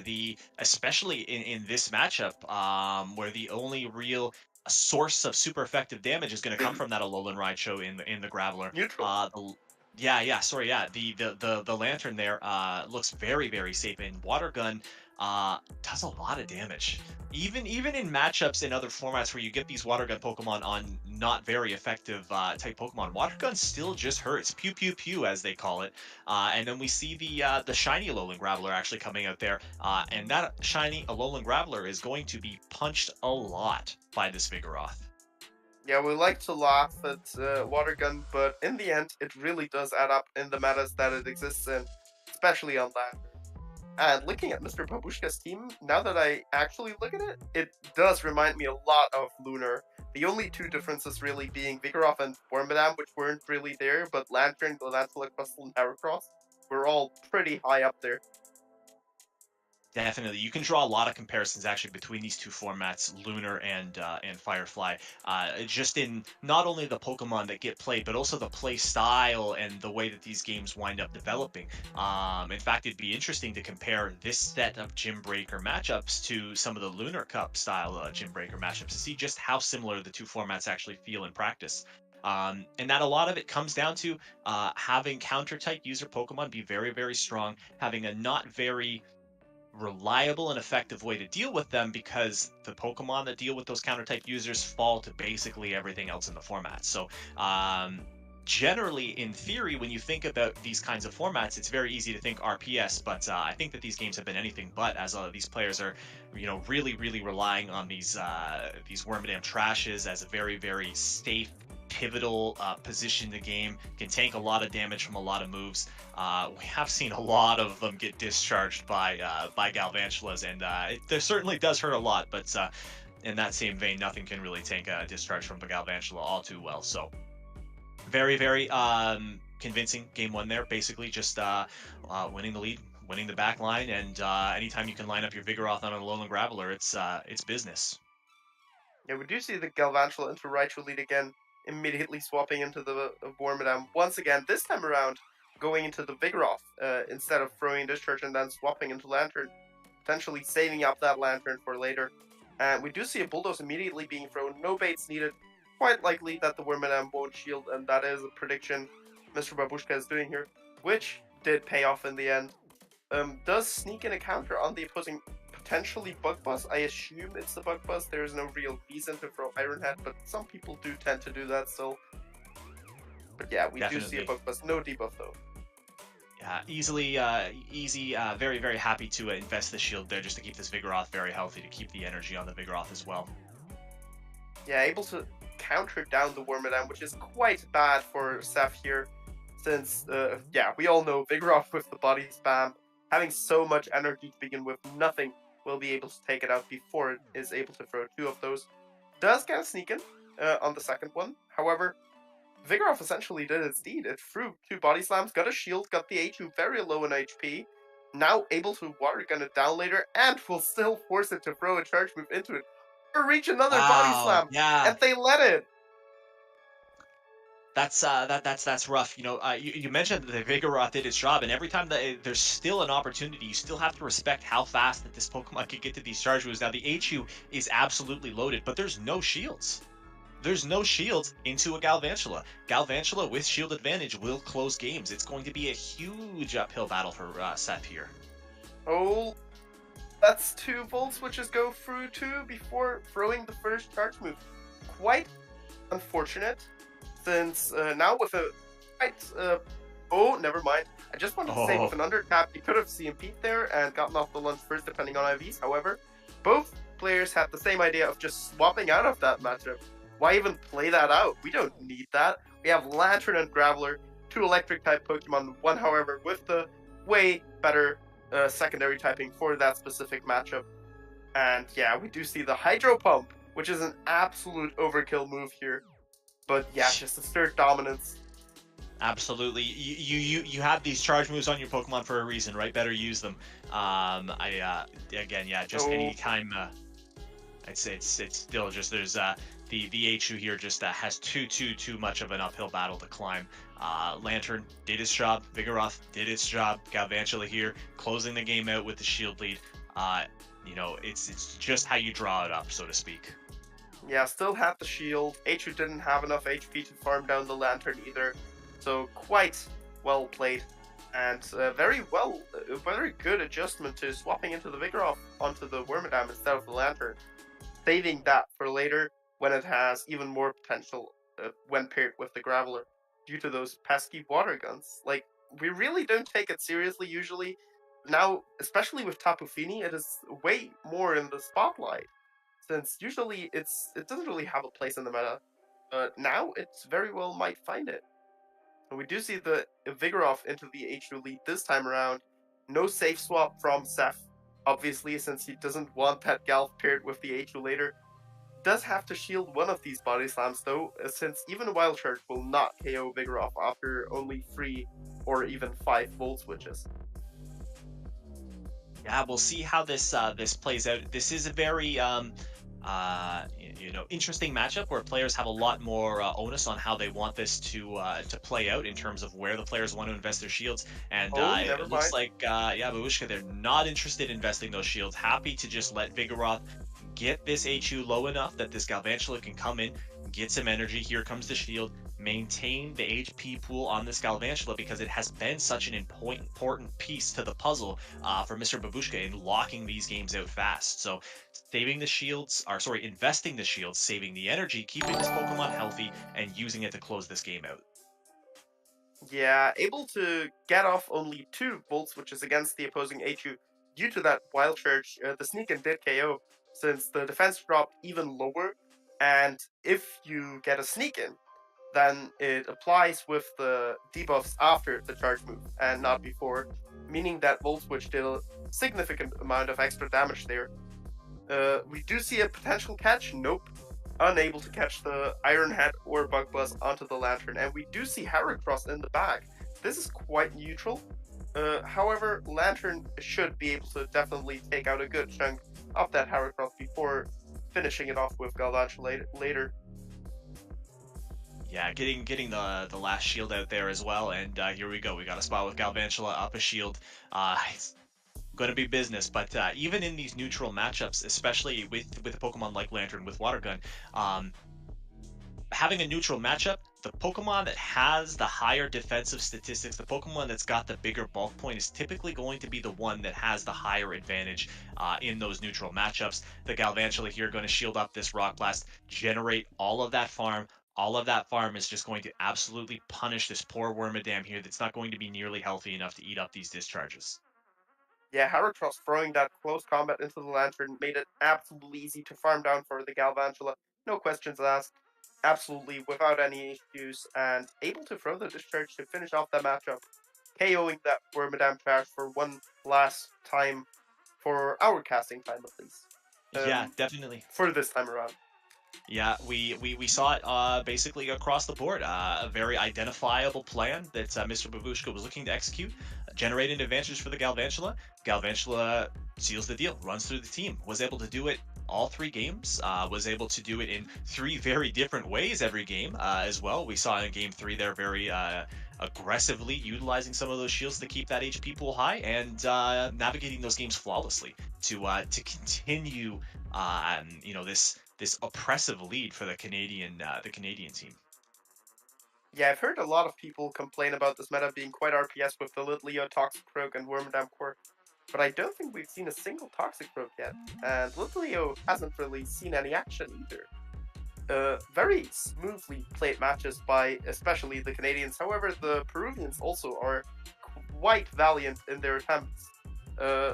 Not quite as successful, however, it really just comes down to who is the ever so slightly better player or has the team advantage or anything of the likes. That is what we all love about Show 6 Pick 3, that extra mind game in what to bring and how to outplay your opponent in the team comp screen before even starting the battle. Definitely, yeah, 100% agree. But as Ilya mentioned earlier, or alluded to, so to speak, that'll be the end of us for now. We're going to toss it back over to Hawkeye, back over to Final Boss AJ. We're going to continue to lead us along this path of what seems to be a pretty Canadian-favored matchup. But who knows? Time will tell. I was gonna ask if that was potentially the last we saw of Ilya and Payne done, but it is not possible for Canada to clinch while we're on stream. So you are gonna see them again. For now, you get me and you get Hawkeye, our lovely Australian British person who is coming Australian in Hawkeye. here. Yeah, exactly. Yeah, I'm kind of glad it's not me and Payne together, that we're spreading the Canadianness. Spreading the Canadianness across the screen. Because this is a very one-sided affair so far, Fish. What do you do if you're Peru to try and claw back some of this deficit? Well, the first thing I'd try is to start winning. And if you can take care of that, then the score kind of goes up with each win you get, and if you hopefully beat your opponents to 25, you win the series. So that's probably my plan going forward, is just to get to 25 and win. That is a bold strategy, Cotton. Let's see if Peru can pull this off. Alright, so we've got Mr. Know-Little back again versus Jerson Sanks, which I believe this is the first time we are seeing Jerson Sanks on the stream, running the Shadow Drapion, the Lantern that we've seen plenty of neutral play with, the Heracross, the Forretress, the Wormadam, and the Galvantula. Another player not running Toxicroak. I was seeing Toxicroak everywhere in my own battles, and yet we've seen so few players running it in this particular comp. I mean, I was running Toxicroak, so I'm kind of with you on that, Fish. I think as Wormadam Trash rose in popularity, people started looking at other counter options besides Toxicroak, just because like it literally gets deleted in like 10 seconds by Wormadam Trash. So maybe that, especially since these Gymbreakers battles, these semifinals are happening later in the month, battlers have had time to go through the meta, figure out what's working, what's not, what they want to try and defend against, and make team adjustments. So a lot of these battlers may be thinking, well, if they're going to bring Wormadam, Toxicroak's a risky option. Mr. No, not one of them going Toxicroak Obstagoon with that double counter, bringing the Alolan Golem back, bringing the Golbat back.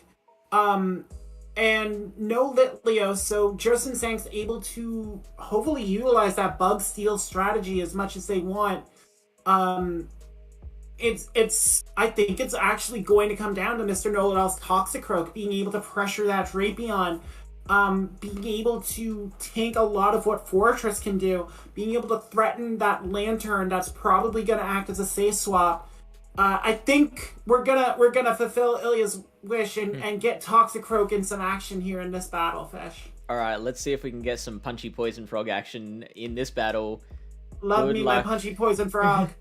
See it in the back line, Mr. Know-It-All makes me. All right, but first we've got to go through this Fortress and Galvantula matchup. Those bug bites, you can see them just chipping away ever so consistently at the Galvantula. The Galvantula throwing a discharge first, which the Fortress will be able to take, and then potentially get to we see the Rock Tomb there, the Double Tomb moveset, and gets to that Rock Tomb, firing it on the Galvantula, which does use the shield. Yeah, and this is the second time we've seen a Double Tomb Fortress come from the Peruvian side, valuing that rock damage and that Sand Tomb to try and make those bug bites hurt a bit more. But Galvantula doesn't care and is just coming at it with these lunges. Jerson Zanks has to swap out, get the Wormadam Trash in here, try and get some energy on the second Bug Steel type. And this is great for Mr. Know-It-All because with the Wormadam Trash exposed here, Toxie's gonna run. Yeah, you see the Golem coming out now. We see the moveset that we expected to see on the Golem, which is the Wild Charge. Proper Wild Charge Alolan Golem. Very well done. A debuffed Iron Head is not going to do that much. It tanks it pretty comfortably and builds up to a second Rock Blast and even beyond that. So it's got 2.5 Rock Blasts ready to go. One is all that is needed to take out this Wormadam. Is Jerson Sank's going to protect the Wormadam? They do, and gets off the Iron Head. Yeah, big shield there by Jerson Sanks, getting this move off and forcing this Golem to use more energy potentially. Although Mr. Know-It-All's gonna shield and look to farm a bit more against this Wormadam Trash, knowing just how long it takes to get to charge moves. It's 20 turns to an Iron Head or a Bug Bite on that first go, and Golem takes advantage to get some extra energy and get rid of Wormadam, and here comes the Froggy Fighter. The Froggy Fighter is in, gets to that Mud Bomb and fires it off against the Galvantula, which does have a shield. Is Jerson tempted to use that shield here? No, knows that they can tank it, so does so, and now throws one more Volt Switch before getting that discharge off. Very calm, very measured, getting that extra little bit of energy in. Hopefully can get to that next lunge or discharge against the next opponent. Pretty unlikely, but could make the difference. It's going to be tough with both of Mr. Know-It-All's Mons having Volt Switch and resisting the electricity. You see Mr. Know-It-All choosing to go for the fast move down, and it doesn't work.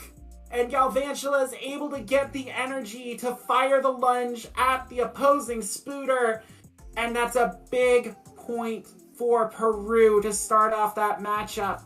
And that's a tough loss for Mr. Know-It-All to take. He played his way out of the alignment. He got Toxie in a good position, but that Galvantula had so much energy, and when you are facing a Spooter shields down, it is a difficult time when it can just spam whatever it wants at you. Yeah, absolutely. That Golem going down with 17 Rock Blasts ready. That was nasty. That that absolutely flipped that matchup. We'll see if that affects anything, that if Mr. Know-It-All goes on tilt at all, or whether they can maintain their composure heading into battle number 2. We see the Galvantula mirror match, and Jerson Sanks wins the race to the first charge move, which does get the shield from Mr. Know-It-All. Yeah, Jerson Sanks, Galvantula winning CMP there. I mean, Mr. Know-It-All's not Kevin, so hopefully not going on tilt there. As Kevin admitted himself in chat, I'm not saying that without backup.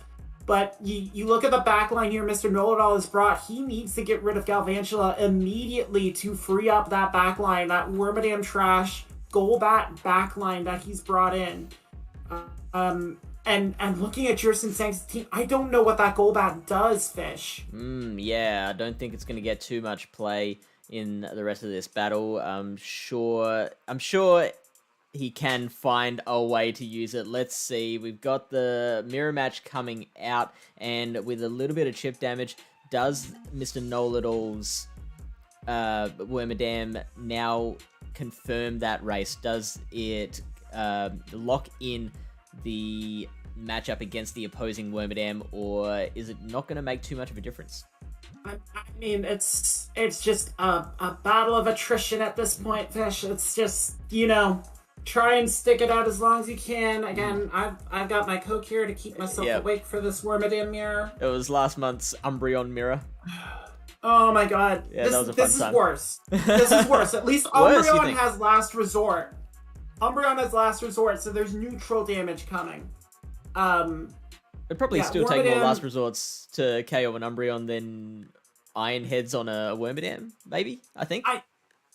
I think you need the Bug Buzz debuff. We got one of those in a Worm Mirror yesterday where both hit the Bug Buzz debuff. I'm like, yes, it's gonna be over sooner.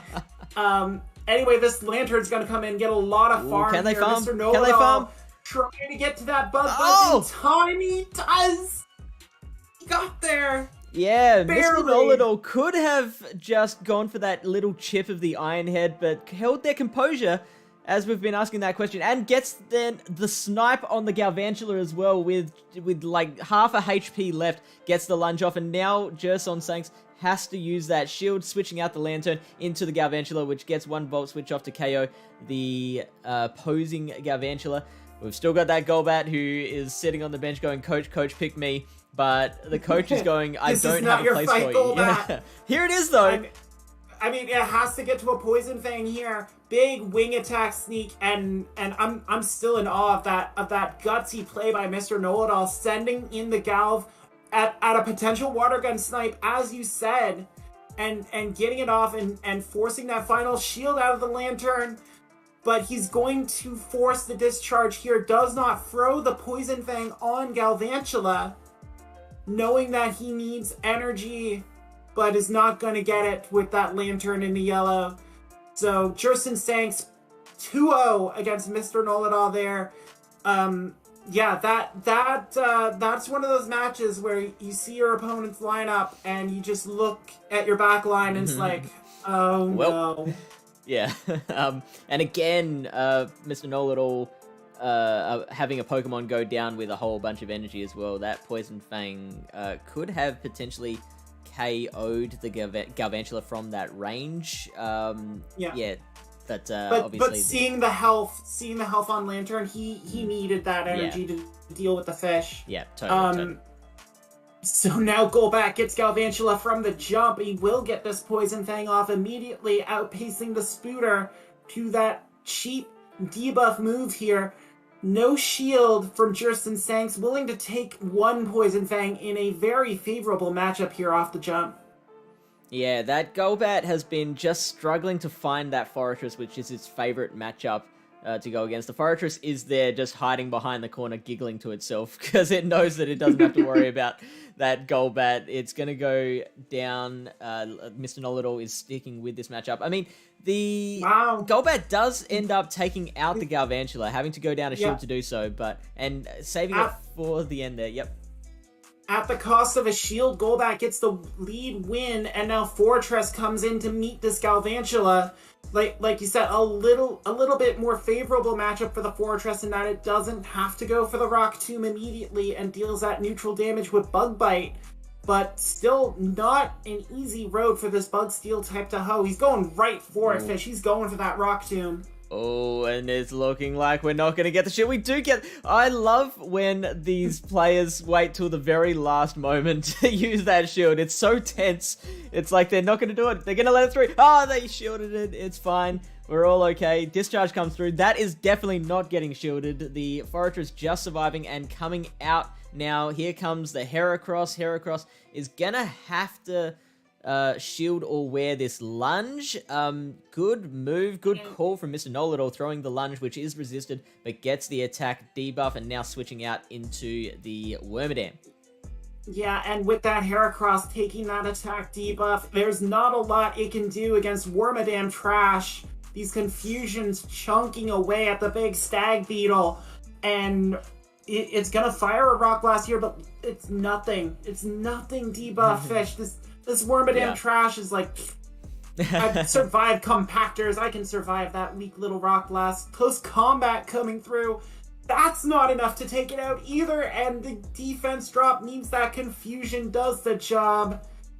And Mr. Know-It-All is going to pick up a big point here for Canada. Prevent the sweep from Jerson Sanks. It would have been a big sweep to cut that deficit to 14-7. Instead, Canada maintains a 15-6 advantage going into its next bout. Yeah, I loved that play at the end there from Jerson Sanks, throwing the Rock Blast before going to the close combat, knowing that firing back-to-back close combats would have allowed the defense of the Heracross to drop low enough that it just wouldn't get off that second close combat. So going for that chip of the Rock Blast first to try and get it into that close combat range just didn't pay off. It did manage to get to it did manage to Confusion down first, and then that allowed it to get that charge move off against the last Pokemon. Yeah, like you said, that lunge was crucial for Mr. Know-It-All to bring that match back, bring it into a 1-2, get that point for Canada, and prevent Peru from getting some momentum back here. Yeah, alright, so let's check out the next battlers, and we've got a couple of new players in the ring here. We've got Darkness versus Tangent 444, and we see that Alolan Raichu on both sides. Now, was I the only person running Kanto Raichu as my safe swap? Is there something I was missing with Alolan Raichu that made it a lot better than Kanto? See, I've seen Kanto Raichu a little bit, and I actually did experiment with Kanto Raichu early on in Firefly planning, just because it does have access to Brick Break, which, would help against Obstagoon, would help against Vigoroth, would help against Alolan Graveler. But Alolan Raichu is a play mostly because it resists counter. Instead of dishing out that fighting damage, it minimizes the damage it can do. And being able to charge up quickly, get to those wild charges, threaten that hard-hitting nuke move, and really put the pressure on opposing defenses, ultimately proved a bit more valuable than having to shield a Kanto Raichu to get to those two wild charges. Alolan Raichu allows you to be a little more flexible with your defenses. Still annoying as heck to try and face. And what I learned was beats the Kanto Raichu on CMP. Exactly. Slightly higher attack.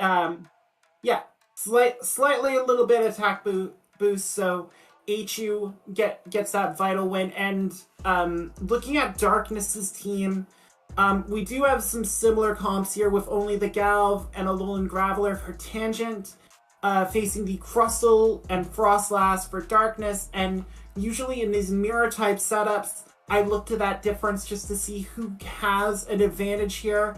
And I do like Tangent having that Alolan Graveler. I think as long as he keeps it away from the counter users, that rock is going to do a lot of damage to this Peruvian team. I'm looking at the Frostlass on Darkness' side. I think Frostlass is going to get an unusually high amount of resistance from Tangent's side. Obviously, the Alolan Graveler with its very fast-firing Rock Blast is going to be a huge threat. We've got the Wormadam Trash as quite a decent counter to it. The Galvantula takes care of it. The Alolan Raichu. But, as we've seen so many times in the past, if Frostlass can get an energy lead in the end game, it can close out matches against all of those Pokemon, the Wormadam, the Graveler, no matter what it is. is unforgiving if you give her an opening, and we'll have to see how Tangent deals with this. Tangent was not in Vancouver, but a very skilled battler in his own right, part of the Go Stadium crew. So let's see if he can extend this Canadian advantage here, Fish. Let's go. Well, that's a great start for Darkness. So Tangent switching out into the mirror match, and we get the Frost Slash in return. Now with Shiny the lead on the Heracross, those Rock Blasts I think are going to make a bit of a difference, but we see no shield from Darkness' side. No, and you know, shinies do more damage, Fish. So shiny Frostlass in here resisting these counters. It can take one Rock Blast and still be able to farm up and threaten this Heracross. I think that's why Darkness choosing to use her here, keep her away from that Alolan Graveler, and get some utility out of her. Yeah, no shields on my girl, sadly. This is not her fight. And Heracross is going to take out the Frostlass, win switch advantage here, which is pretty important when you look at Tangent's backline here. Now getting to match rock on rock. I think that actually the Heracross on Tangent's side potentially could have gotten the counter farm down on the Forretress, which would have made this very handy on Tangent's side coming into that backline, but not to be. Now the Heracross goes down, and now Alolan Raichu comes out. Yeah, and Tangent gets to put this HU right where he wants that HU to be. He's going to shield this Rock Blast. HU still just as flimsy as Kanto Raichu, but able to generate that energy. We see the swap into the Crustle, and HU's going to throw the move here, get that shield from the Bug Rock type. Yeah, and you know how many shields you need against an Alolan Raichu is all of them. And all so, of them. yeah, all Darkness, of the shields. Darkness has. And wow, that is this is a rock throw Graveler. Tangent. I mean, this is exactly what Rock Throw likes to see. Rock Slide coming in from the Crustle, not going to do enough, and those Rock Throws, can it get the farm down, or will the Smackdown get there first? It is a dual knockout. Tangent unable to use all that energy. We could power... But he has the lead. He has the lead on HU. That was mutually beneficial for Tangent, just taking out any energy. But this Rock Blast is still going to hurt HU, and this might be it for Darkness. Yeah, HU flimsy. Yeah, HU too weak. Yeah, that was a bold strategy from Tangent, going for the farm down, but just the energy all evaporating with that tie is absolutely brutal. You hate to see that if you're on that end. And Darkness able to capitalize on the HU that could not get to two moves quick enough to be able to deal with that residual shield. I'm thinking, like, we've lost so much energy on fainted Pokemon that we could probably harness it and sell it to Elon Musk. Power his batteries. Oh, God. So we have Forretress in the lead, yes. Elon will claim he generated it himself with his own rock blasting abilities because he's that kind of tool. Same as the first here. We get Frostlass on Heracross in the lead this time. And Darkness staying in, trying to get to these avalanches to again pull shields away from Tangent. No shield this time, though, from the Canadian. Yeah, okay, so we get the Volt Switch farm down, the attempt at the Volt Switch farm down from Raichu. Yeah, but that's a big Volt Switch to sneak in there. HU's gonna shield this avalanche, but has a huge lead to deal with this double counter backline that Darkness brought.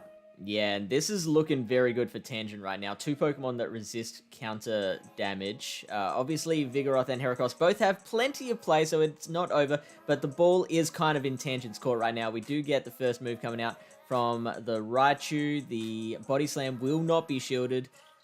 I also didn't see if that was a Wild Charge or a Thunder Punch there that the Raichu threw. Well, we're gonna see here in a sec. It was shielded anyway. I mean, Darkness just doesn't want to take anything from this HU, thinking this is the electric threat he has to worry about. But now Tangent gonna reveal he went double electric in the back. Galvantula coming in, resisting all these counters, shielding the Body Slam, knowing it doesn't want to take this from Vigoroth. And it's just a matter of time, counting down now, getting a little bit of extra energy and lovely catching catch. the lunge. Knew that was going to catch happen from too. Darkness. Knew that Tangent was going to wait until just before the Vigoroth got to another body slam, so it predicted the movements just right, catching it on the Heracross. Now the Heracross is going to pay the ultimate price for its sacrifice and go down here. The body slam is there on Darkness's side. Will that be enough to KO the Galvantula? We do get some mutual lag here. This is holding me on the edge of my seat here. You can see Darkness tapping the body slam. Darkness is like, why isn't it body slamming? Why? Oh, okay. Wow. Interesting. So I think that might be a definite win for Peru. let me see if I've got my records here. We got Darkness versus Tangent. Okay, so I've got the total score here. Who won the first one? It was Darkness, wasn't it? Won the first one? Yeah. Yeah, correct. so I believe this second one did go to Darkness as well, because that body slam would absolutely have KO'd. Yeah, and that Raichu would have needed the energy to find it. So that makes sense. Peru taking a 2-0 lead here. We have the Heracross Mirror to lead off Game 3, and completely different lineup from Darkness here, going triple bug fish. Triple bug, I like that a lot. I don't know about from an actual practical perspective. Just bugs are cool. I like the bug Pokemon. We see both. You are that trainer in Viridian Forest. Yeah, with the shorts and the nets and the backwards cap. All right, we see both players sticking with that matchup, and we see the Rock Blast coming in. That's a lot of energy to use on such a low health Pokemon, but has to be done. The advantage now goes to Jerson Sanks, who wins that opening matchup, but is down a shield. We see the Crustle coming in, smacking down this Wormadam. The Iron Heads will be super effective, and the Crustle does not want to see instant shield. Yeah. Instant shield from Darkness. He knows he needs to keep this Crustle alive to deal with Wormadam trash. And whatever potentially is in the back, whatever electric that Tangent elected to bring into this one. And Tangent calls the X-Scissor bait. Wow. Big call there. And again, it's just our favorite hammering friend. away. The best player of PvP in the world is Lag. And I'm sure the steel chair manufacturers are joyous in seeing Niantic deliver so many chair shots to these battlers. Gets the shield there on HU and is able to just eliminate this Crustle with what looks like a Thunder Punch. Yes, it is. Mm-hmm. Thunder Punch goes through. So Tangent's in a good spot. He has a shield. He has an HU that is warmed up, but has to get to this move, and he does. Eliminates the Heracross as well. Wow, Raichu is just so badass. Look at that. Now the Forretress has to do all this work on its own. Now the Bug Bites do super effective damage, but you've seen how quickly Raichu gets to his moves. That is another Wild Charge, and now that's going to take Forretress into the yellow. And into the red even. Jeez. That's a big lick. Wow. That's a big lick for that ETQ. And now opting to go for the Wormadam just gonna try and pull that shield away, try and get to a second Sand Tomb potentially, maybe debuff, just because this Wormadam is gonna take a lot of punishment and gets to the Iron Head for Tangent to pull this point away. And there it is. And Tangent taking that one. Canada pulls another 1-2 out of it after Darkness got awarded that second game. So slowly but surely, Fish, they're climbing up to where they need to be. I believe that makes the score 16-9 in favor of Canada. 16-9. Did I get that right? Hang on. So that. No, I think that's right. That's it's 24 total. 16-8. Oh. Yeah, I can't count either. That's alright. No one can count on the stream. Yeah, so math goes out the window when the lag hits. We all just go on tilt and can't chair shot think anymore. Chair shot. Alright, so let's go into Set number 9, we've got, now it is spelled correctly. I don't know why it was spelled incorrectly before. It is Queiroz, or Queiro, against Dragon Silk. Yeah. We haven't seen Dragon Silk yet. Dragon Silk is a very well-known battler, a content creator, and very highly ranked in Canada. Mango, as he's affectionately known to people who see him on Twitch streaming, made an appearance on stream at the Vancouver Regionals where Google decided he was not a person and cost him a matchup. Yeah, I hate it when Google does that. Google, like who's Google to decide who's a person and who's not? I know, just because they run the world.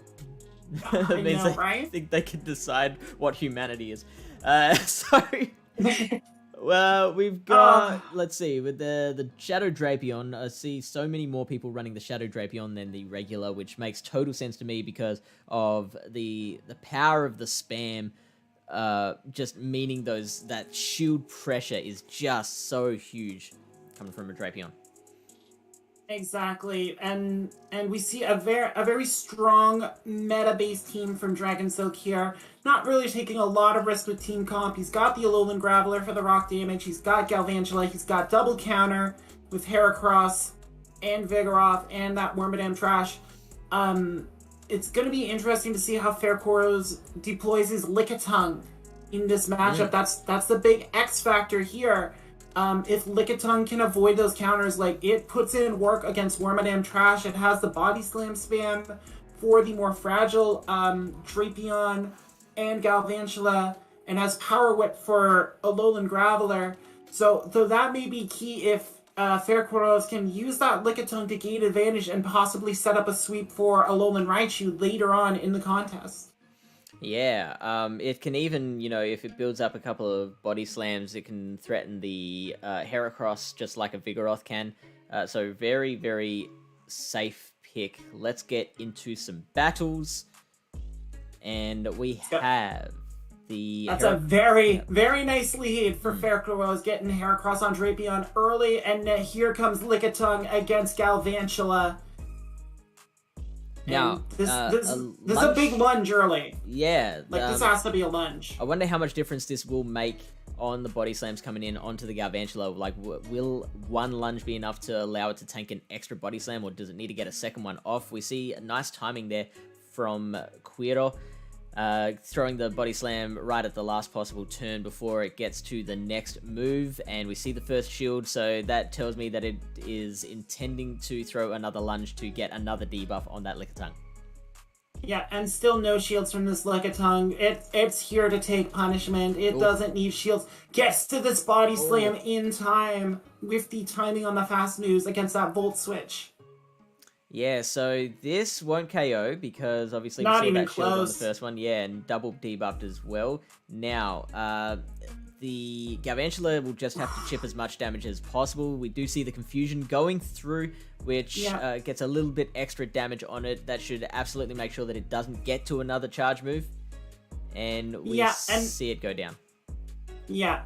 So, confusion down for Fairkoros, but losing alignment here means Drapion gets to come in against this Wormadam trash, gets to avoid the Heracross, but still has to shield a Bug Buzz here because Bug Buzz does clap the Poison Dark type for a decent amount there. And now Fairkoros gets to see the bad news. He needed alignment there. He needed to shield the Lickitung because Wormadam trash is just going to trash this Heracross.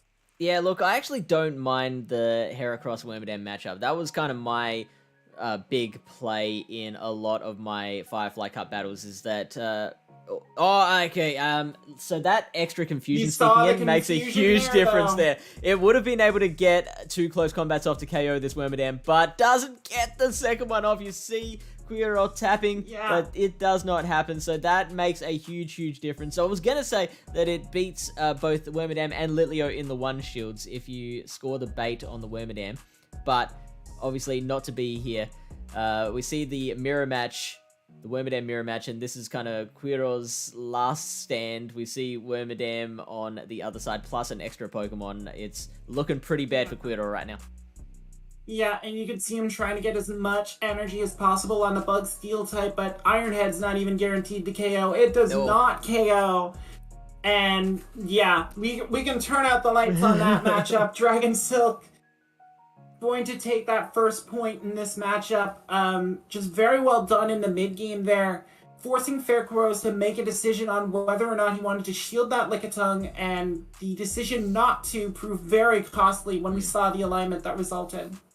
Yeah, I liked also the play in the opening part of that battle where Quiro decided not to spend any shields on the Lickitung, and that kind of came back to bite them because, you know, that Galvantula did so much work later on as well. So we see now the same thing, the Galvantula into the Lickitung, and the Body Slam coming through for Quiro first up.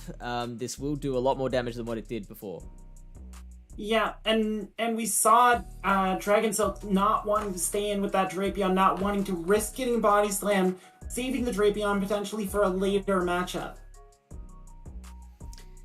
The so this Lickitung is gonna keep licking away. That's all it does. Just keep it's licking. In its name. That's all it does. It's its thing. It's why take that away from it? Is what I want to know. Let it have its thing. Yeah. So it survives this, gets to another Body Slam. This will KO the Galvantula. If for any reason Dragon Silk wants to shield it, I doubt that they will. Yeah, there it goes. Lets it go down, and now the next Pokemon can come in and get a little bit of farm off of that Lickitung, which is Energy Dry. Yeah, but still much more advantageous for Ficroas there. They got their alignment in place now with Drapion coming in. Oh! And it's a massive farm down just shy of the Body Slam.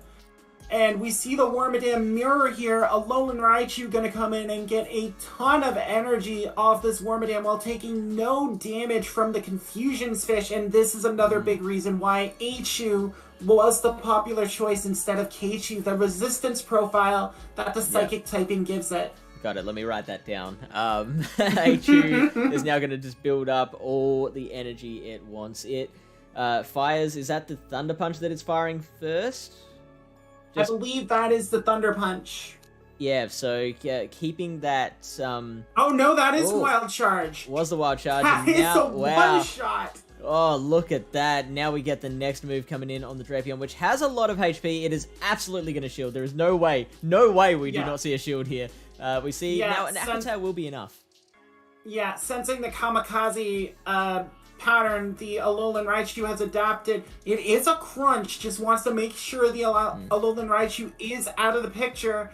Hoping to go into this one shield matchup with Wormadam Trash, and if this Drapion gets a crunch debuff, that kind of flips it on its head. Fish just being able to threaten with 2 crunches instead of needing 3. Doesn't get it on the first though. Yeah, but it did have so much energy that I think it might almost be, I wasn't counting exactly, might almost be at 2 crunches still. We see the Aqua Tail, okay, and that actually is not a bad decision because, you know, either way it's going to take 2 charge moves, whether it be the Aqua Tail or the crunch. We see the Iron Head coming through. The Iron Head is probably all that the Wormadam needs to secure this. Obviously, we do get the shield, and now it's going to take that one more move. Yeah, so Mango forced to shield the potential Bug Buzz, so... Yeah, so now it's going to be a race to get to that final charge move. The Drapion takes it, and Dragon Silk just winning that race, getting a point for Canada. Yeah, pretty easily taken care of there once Drapion was able to get that matchup it wanted, that even shield scenario against Wormadam Trash. Even not getting the crunch debuff, just able to pile on the energy as quickly as it did, just mitigating the damage that Alolan Raichu could do. Very key for Mango there in picking up a 2-0 lead. As we see Lickitung into Galvantula to lead off Game 3, a completely different backline for Fairclough, bringing Vigoroth and Lantern in.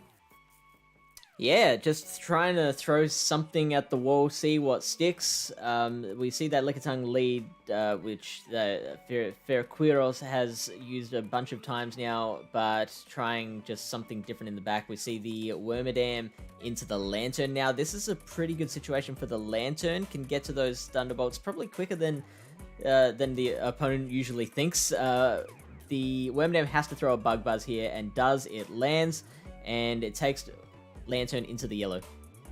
And that's a big advantage for Lantern in this matchup, forcing the Wormadam Trash to throw Bug Buzz, meaning it can't go 5-4 with its confusions and just throw Iron Head. And we see Fair going for this Hydro Pump here. Which Gets is shielded. the shield out of Mango. That's a big shield call. And now Wormadam Trash just farms down to Lantern. So giving up a shield there, but making the right call, because that Hydro Pump would have done enough damage to take out that Trash Madam. Yeah, and also allowed it to get the extra confusions needed to get to this extra Bug Buzz very quickly. I think that is a defense drop there on, I can't... it is. Yeah, it's hard to tell in Spanish, but... Defensa, I recognize Defensa in Spanish. So the Vigoroth getting to a Body Slam, which isn't going to do a lot to this Steel-type Pokemon. But it is so low that it does enough anyway. So now Vigoroth there with almost enough for another Body Slam. Charging up a little bit more, just getting that extra little bit of energy in so we can get to the next Body Slam even sooner, timing it well against the Galvantula. Yeah, and getting it in before the lunge as well, which is key. Forcing Mango to use that final shield to protect Galvantula, and shield in response from Ferqueros to protect against what I assume is, it is a lunge. And keeping his Lickitung alive means he's going to be able to clear that debuff here in a second. And he throws the healthy, non-debuff Body Slam from Lickitung instead of Vigoroth. That's a huge call to make. But Gal survived, but one lick able to erase to rule them all. So... now we get the Drapion coming in. It is a great closer. It's a great lead and a great closer with the power of those crunches. We get the Body Slam. It's going to take a good chunk out of it. Takes it into the yellow. No shields left on either side. That Vigoroth, I believe, did have a Body Slam ready to go. So this is looking pretty good for Ferquero. It did. That was a great play by Ferquero. Not throwing the debuff Body Slam. Going for the healthy Body Slam. And really cinching up this matchup, cinching up this point for Peru, which is excellent awareness to make that swap there. Not even needing that final Body Slam in the end. Ferquero just handling their business. Exactly. Big point for Peru there, but it's now 18-9 Fish. It's similar to yesterday. Peru's starting to run out of time if they want to try and pull this matchup back into South American control and prevent an all North American final here in Firefly. Yeah, we don't want that, do we?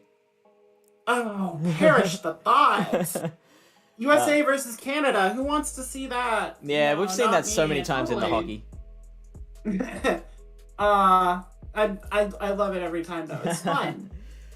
So we are bringing back everyone here just to give a bit of a where are we at now. We've seen Canada get, like, they're double Peru's score right now. They're only 7 points away from the win. I'm gonna bring up these matchups again. Actually, this doesn't actually tell us the order in which they played. So is there anyone that we haven't seen yet that you're thinking like, okay, this might be a chance for Peru to make some points back? Or do you think it's just, Canada's got this, it's in the bag? It's gonna be tough. We haven't seen Freaky Bot yet. So the Vancouver top 8 finisher hasn't gotten any of his matches in yet. Haven't seen Jay's Fan either, and Jay's Fan is one of the top battlers in the world. Mm-hmm. So I don't know. Yeah. I hope Ilya and Payne get their full sets in here, but their money's worth. The second Jay's Fan hits the scene, that might be jam done for Peru if it gets to him. That's the other thing. We do at least get 7 battles due to how many we're away from 25 points. So don't worry about that. We definitely will get our battles shoutcasted. Yeah, absolutely an uphill battle with a consistent 2-1 from Canada's side. However, I've seen comebacks from worse situations. Mm-hmm. Yeah, Ilya. I mean, can Peru claim like Vani and Polish? Not that Vani helped in the quarterfinals against I don't know. against Canada. I don't see Vani have Worlds Invite. just get Vani, get Saruka, get Bestia Max, get every Spanish-speaking battler here. Try and find a way back. I'm totally not biased. I think Kevin would want to say in that. Totally. All right. So one more thing we got to cover, which is no, that's the wrong button. That's what we were looking for. This stream is brought to you, powered, in fact, by Pokemon Go Raiders, Pogo Raiders. If you're looking for an online tool for hosting and joining raids, check out Pogo Raiders. They've been optimizing a fully custom raiding organization tool for over a year, with over 3,000 raids per day and over 150,000 members. You've got to try their free raiding tool. Beyond their custom raiding tool, Pogo Raiders also is a community of dedicated Pokemon Go players. They run monthly PvP tournaments with cash prizes that you can join in on. Find help from some of the best players in the world, along with access to infographics and information about everything upcoming in Pokemon Go. You can check them out at pogoraiders.gg or on Discord at discord.gg/pogoraiders. With that, we've got set number 10 coming up. Who's it going to be? I actually don't know off the top of my head. Payne Dunn and Nexusilia will be taking it from here. I am seeing the names here. They are some big names. You guys are privileged to be able to shoutcast these names. Take it away, boys. Just what I was hoping to see. Just what I was hoping to see. They talked about it before we cut over to the games, but anytime you need a couple points to cinch up a matchup, and you've got Jay's fan, who arguably right now is the Canadian battler with the hottest streak, the best record, the most dubs in the solo Silph network. It's hard to build an argument that there's a better battler in Canada right now, and as mentioned, haven't seen any of the games yet, so this is the guy you can rely on to bring the hammer down and seal this up. But arguably, on the flip side for Peru, we got in a vacuum what we would probably consider the best battler on their side as well, if I'm not mistaken, Ilya. So this is probably the highlight here, so to speak, in terms of matchups that we saw before we started getting into the cast. This is most definitely one of the highest quality matchups we have in this particular country matchup, with, as you said, Escom Braura versus Jace Fan, two absolutely known names in the community. Quite interesting to see that Jace Fan is trying to utilize this triple electric team with at least 2 Volt Switch Pokemon, if he doesn't decide to run very spicy Fury Cutter or Thundershock as we've seen before. And then it's not unlikely that the Graveler might also run Volt Switch depending on his opponent's teams, since of course you are allowed to TM between the rounds, so between different country opponents, not between opponents of the same country.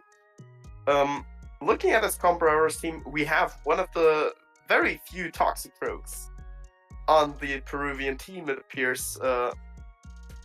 I do believe Volt Switch to be better here, due to it just giving you the chance to get shields, setting up the matchups for other Pokemon of your team way better, especially Galvantula, Alolan Raichu. We all know it, we all love it. They can absolutely destroy teams if shields are down. And in particular, the fighters are less fond of those Volt Switches, especially Toxic Rogue, who, unlike Power Cross, resists the Rock pros. Yeah, absolutely. I also think it's worth noting that this is the first time, at least that we've been casting, we do see the double counter user coming from the Peruvian battler. So we won't see that kind of one-sided punch fest that we've been seeing in some of our earlier Canadian games, where they're ready to hang with the double counter users, but the Peruvian players seem to be a little bit hesitant. But if I'm not mistaken, we did see this Alolan Golem earlier on in the cast rocking that triple ground move suite with the new rollout as well. So it'll be interesting to see if there's any adaptations made here. We've got the double bug, Fortress, and Wormadam Trash, another staple that we have seen quite a few of these Peruvian battlers playing. So maybe they've identified this as their route for success in their internal play groups and such. But of course, on Jace Fan, the triple electric, I talked about it. Something that we see actually quite common in this format. There's not a lot to punish the electric typing in general, so it's free to load up. And I mean, mud bombs will hurt the Galvantula. Mud Bombs will hurt the Alolan Raichu, they'll hurt the Graveler, but Toxicroak cannot take these Volt Switches, it cannot take the Discharges, it cannot take the, the Wild Charges. So, is going to be a lot of pressure on the Toxicroak to deliver, and as long as Jace Fan can isolate and utilize some of his shields, in a very safe manner, not fall for too loose of a bait, it could be very, very difficult. But I mean, again, let's save talking the theory and let's see what these battlers do. Let's see if we can get some Heracrosses punching each other, or if we're going to see some Volt Switch mirrors. Absolutely. I also believe this matchup to be the reason for triple rock Golem, since it hits everything with neutral with all of the rock type moves. We do see a double counter lead. Heracross versus Toxicroak usually favors Toxicroak due to the neutral Sludge Bomb. However, we've seen close combats absolutely destroy. Oh, we see Dynamic Punch. Quite playable in this meta in particular, since it is much better than the non-stab Mud Bomb to hit against those Wormadams that literally everybody is running. Absolutely, yeah. So do you expect that Toxicroak is running the Dynamic Punch over the Mud Bomb, or potentially over the Sludge Bomb in this format? I am pretty sure it's over the Sludge Bomb. You definitely need the Mud Bomb, A, as a bait, and B, to get rid of those A-Chews, one-hit KO Gravelers and Golems. It just is a must to run Mud Bomb. But yeah, Sludge Bomb and Dynamic Punch are essentially interchangeable in this particular meta.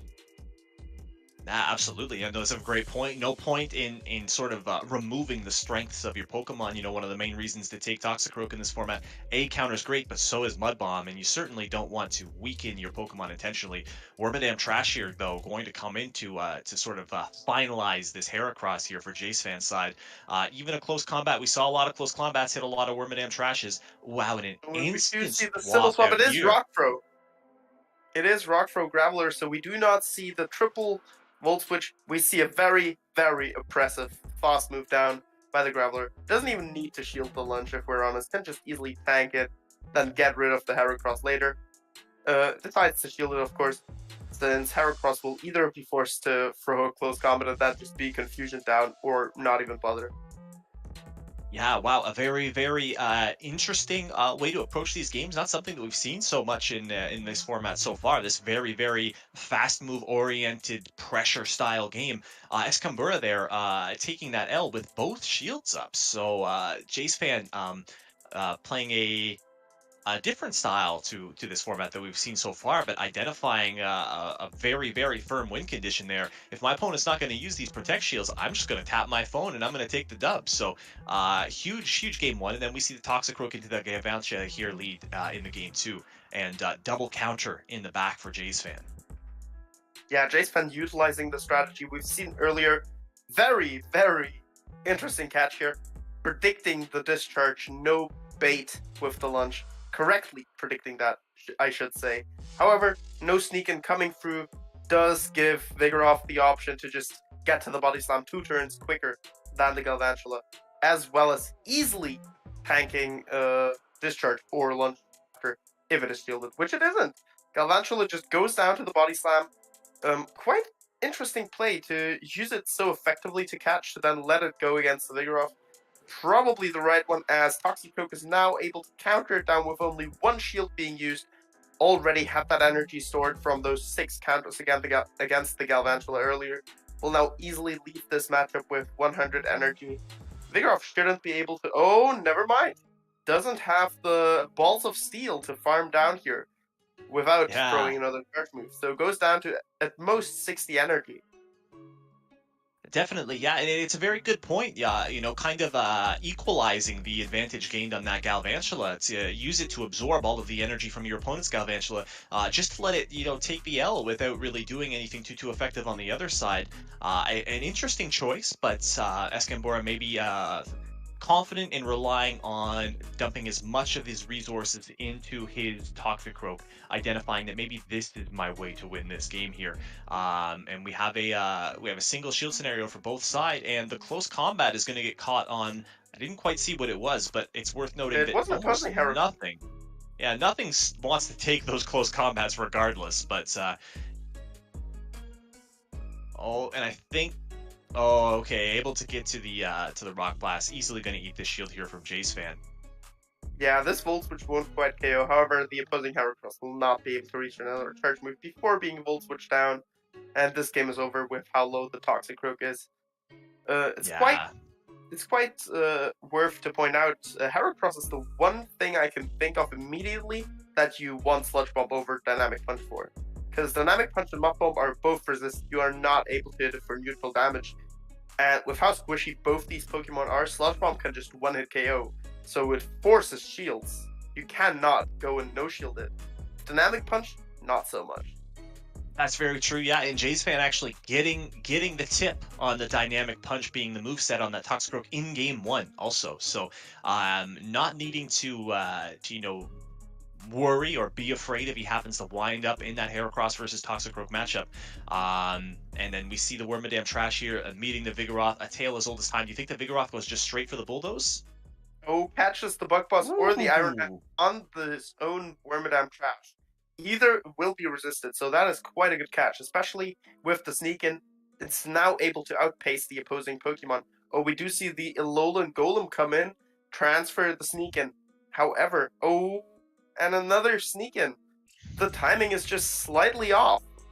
But yeah, rollout the second fastest. Oh my god! Yeah.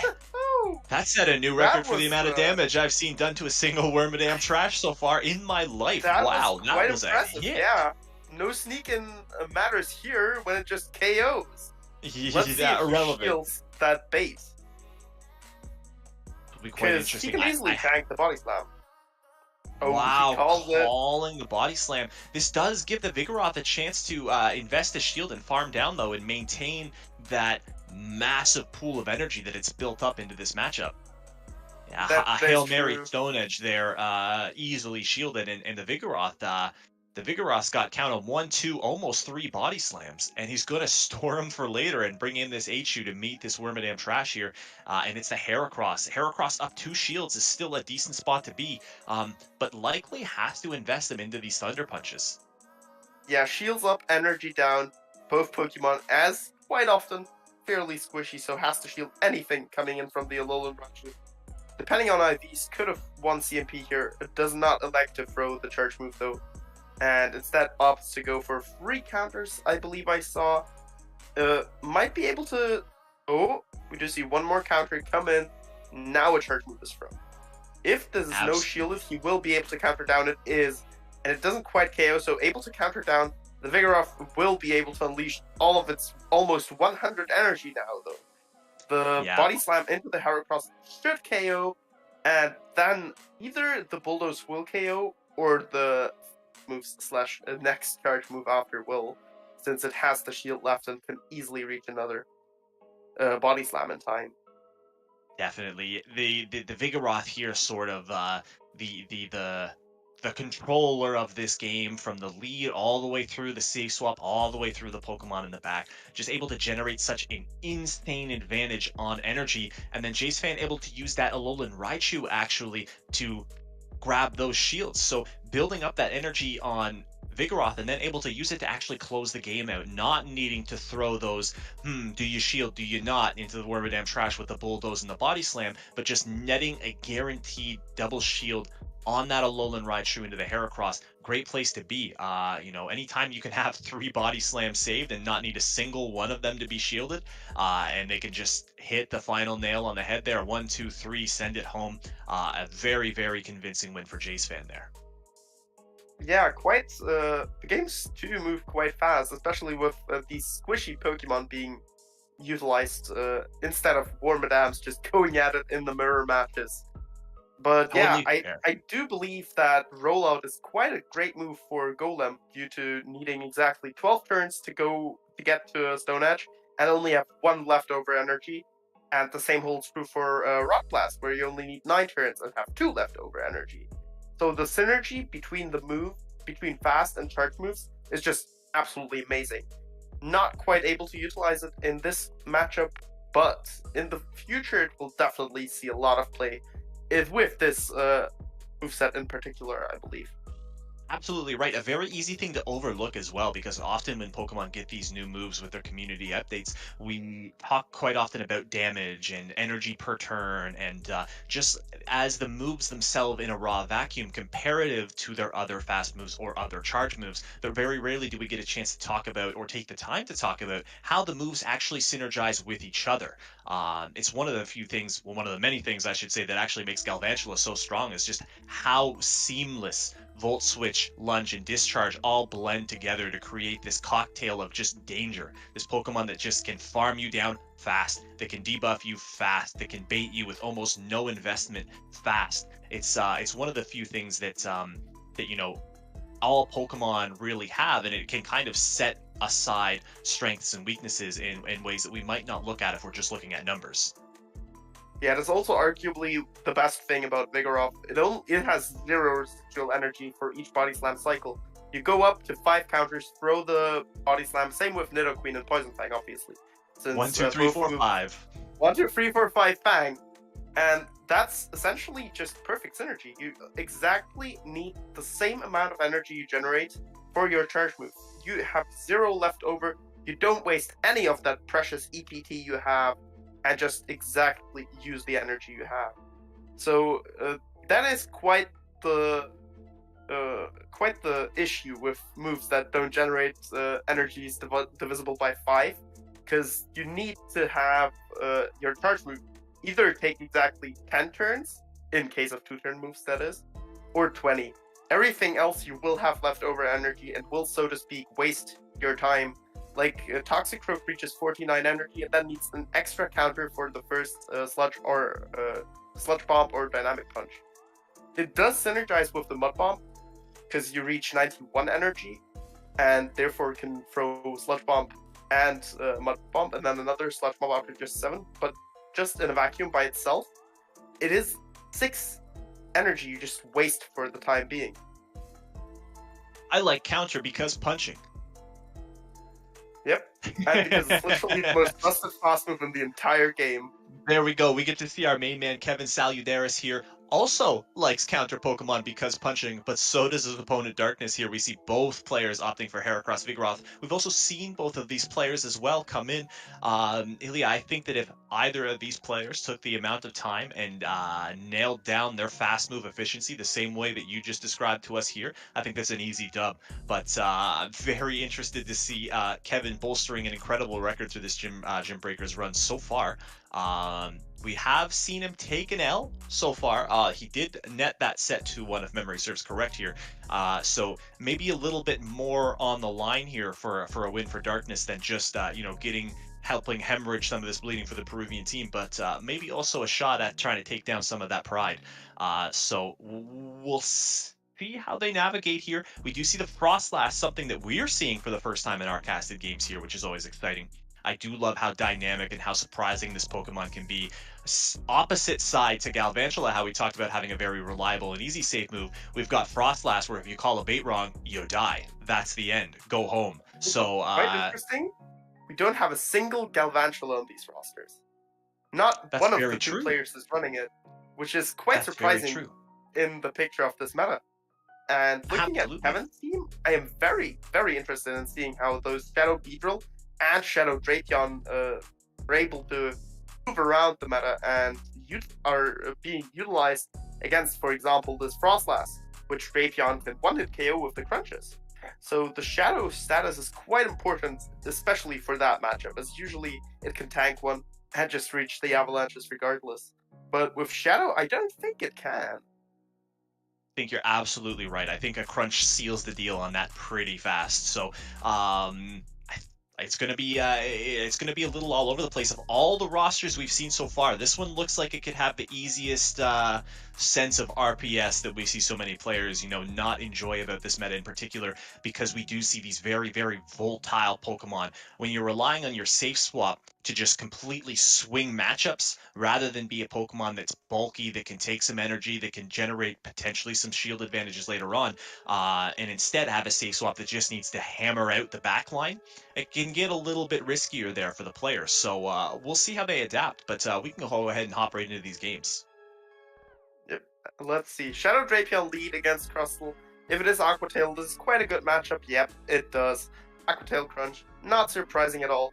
Does reach the Aqua Tails at perfect timing, doesn't even need to time them, just can 1, 2, 3, 4 tail, and it is essentially perfect timing due to only needing 8 turns to get there, while free Smackdowns take 9 turns. So you immediately have that perfect timing without even doing anything in particular. And we do see that being utilized through after 7, which still is perfect timing. And now he just outpaces against the opposing Rock Slide, being able to throw that next Aqua Tail first. We do see a shield come up against the X-Scissor, did sneak a move as well. So we should be able to see an Aqua Tail come in first again. Yep, and can even leave the matchup with a 1 Poison Sting energy lead if this goes unshielded. It does go shielded, so needs to throw another Aqua Tail to get rid of the Crustle, and is able to reach it. However, there is a catch onto the Heracross. This will still do almost 50%, I believe. Or at least due to how this will still deal a ton. Heracross there, taking a little bit better than I might have expected, but it's still not exactly what you want to take there. An interesting play by Darkness there, identifying that he's likely going to lose the switch anyway, so takes an opportunity to store that energy on the Crustle. So the Crustle's got a Rock Slide there, ready to go, no problem at all. And Kevin Saludaris here swapping into the Beedrill, the Pokemon he wants to take that Rock Slide on the least, to get its job in, deal with that Heracross and get it out of the way. The Shadow Beedrill there, not really going to be happy to see the Frostlass either. So, we see a sneak in, which might be able to help the Frostlass out in the later matchup here. We obviously know Beedrill wins CMP against Crustle, and it's not even close. So if the Crustle came in, it would have just quite likely taken a charge move immediately. We do see the Drill Run come in before the Frostlass is able to throw an Avalanche. However, the Crustle will not be able to get rid of the Beedrill and the still full HP Heracross that we haven't even seen yet. Yeah, definitely. This Beedrill able to find its sweet spot here in this matchup. We did talk about it could potentially be fairly swingy based on what we see in the lead. We saw Kevin Saludaris win the lead. We saw him win the game in a very decisive fashion there. Taking both shields, okay, great. B's going to take you to town. B comes in, B takes you to town. Frostlass, no problem. See you later. Drill run. Very, very efficient play by Kevin Saludaris. Realizing after that second shield was invested by Darkness, and then opting to swap out rather than force Kevin to match that field advantage by investing his own shield, really just opened the door for the game-winning play. This is amazing, however, for Darkness. Absolutely horrible lead matchup for Kevin here. Has to safe swap into the Graveler. And let's see, does attempt to bait. Will he succeed with the bait and get the shield from Heracross, then outpacing to the next charge move? We do see the shield come up. Definitely, probably an almost necessary shield by Heracross there, given as you have such a dominating lead and you have such what is a dominating backline matchup here. Let it roll. Invest the shields. They're there to keep alignment if you want them to be. So use them to keep alignment here. We see the second shield coming in. Darkness, no problem at all, donating both of those shields to make sure he can keep the Pokemon lined up the way that he wants them. And then Beedrill's going to come in here, and Beedrill's going to be eating some rocks. At first, was not convinced of Kevin shielding the Rock Blast with his Graveler, considering he can't reach a Stone Edge. However, Darkness still falling for the Rock Blast and shielding it, did even that out again. He can potentially just sweep it with his Shadow Drapion here. Since we did talk about it earlier, it can absolutely obliterate Frostlass with the Crunch, and it can absolutely destroy this Crustle with just a single Aqua Tail. Able to sneak one in as well, get a slight energy advantage before the Crustle will be able to reach another charge move. Can absolutely just farm up a ton of energy here to then obliterate whatever is in the bag. Absolutely, I think you're 100% right. In fact, the one of the few ways that Frostlass can maybe sneak this one around and get the win over that Shadow Drapion is going to be with an energy advantage here. But that energy advantage is just not going to happen with how much extra farm this Shadow Drapion was able to get. Heracross is not going to be able to do anything. Frostlass is not going to be able to do anything. This is going to be incredibly difficult. To reach another charge move, but not quite able to. No, and then I guess we will have our question answered earlier. Does a crunch kill from Shadow Drapion? Not Oh, quite, but not with the quite. poison things, or at least Yeah. the Aqua Killer. If So the Shadow yeah, Drapion got the farm on the Frostlass to reach that Yeah. crunch, yes, absolutely. it could have just poison synced down here, I believe, before the Frostlass would have reached an avalanche. Or at least we now know it definitely wins the once, because then it's 12, up to 12 poison stinks worth of time. It has to put it into current range. So yeah, we do see Kevin with the double Shadow lineup, even with the worst possible lead, arguably, still get the W. Thanks Not to that only- Graveler safe swap getting both shields.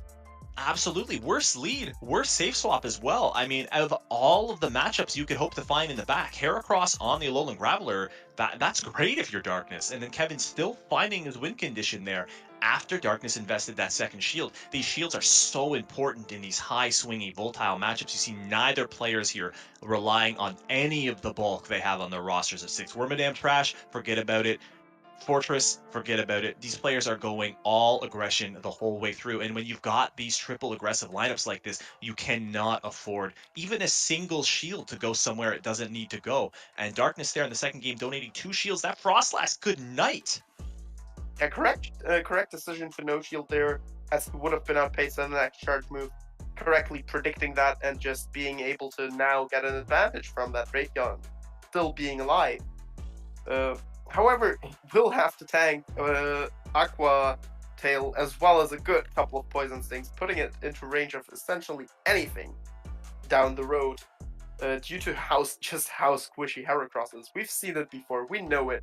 Heracross really doesn't like to tank moves. And we do see an immediate safe swap into Crystal. If I recall correctly, Crystal can actually flip that with an energy/shield advantage, and it has both.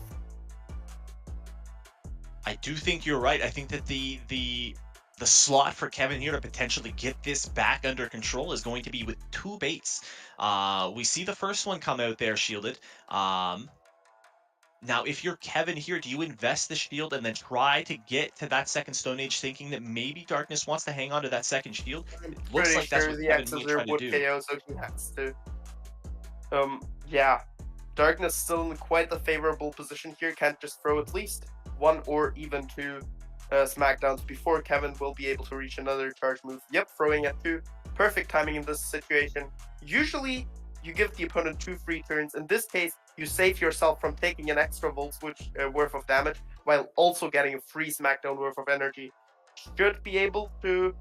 Oh, doesn't reach a Rock Slide at least before getting Exeter, and this will quite likely KO. Shadow Beetle, very high attack set, only neutral surprisingly.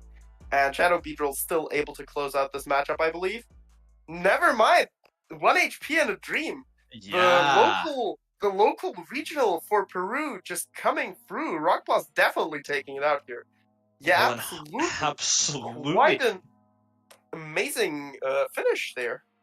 Yeah, just definitely not what we were expecting there, based on how that game was drawing out. But Darkness, as you mentioned, maybe having access to a couple more Heracross catches, a couple more Heracross trades that maybe Kevin Saludaris does. But IVs don't matter until they do, and IVs mattered there, and that Heracross IVs came in clutch to lock up that last game 3. Incredible game.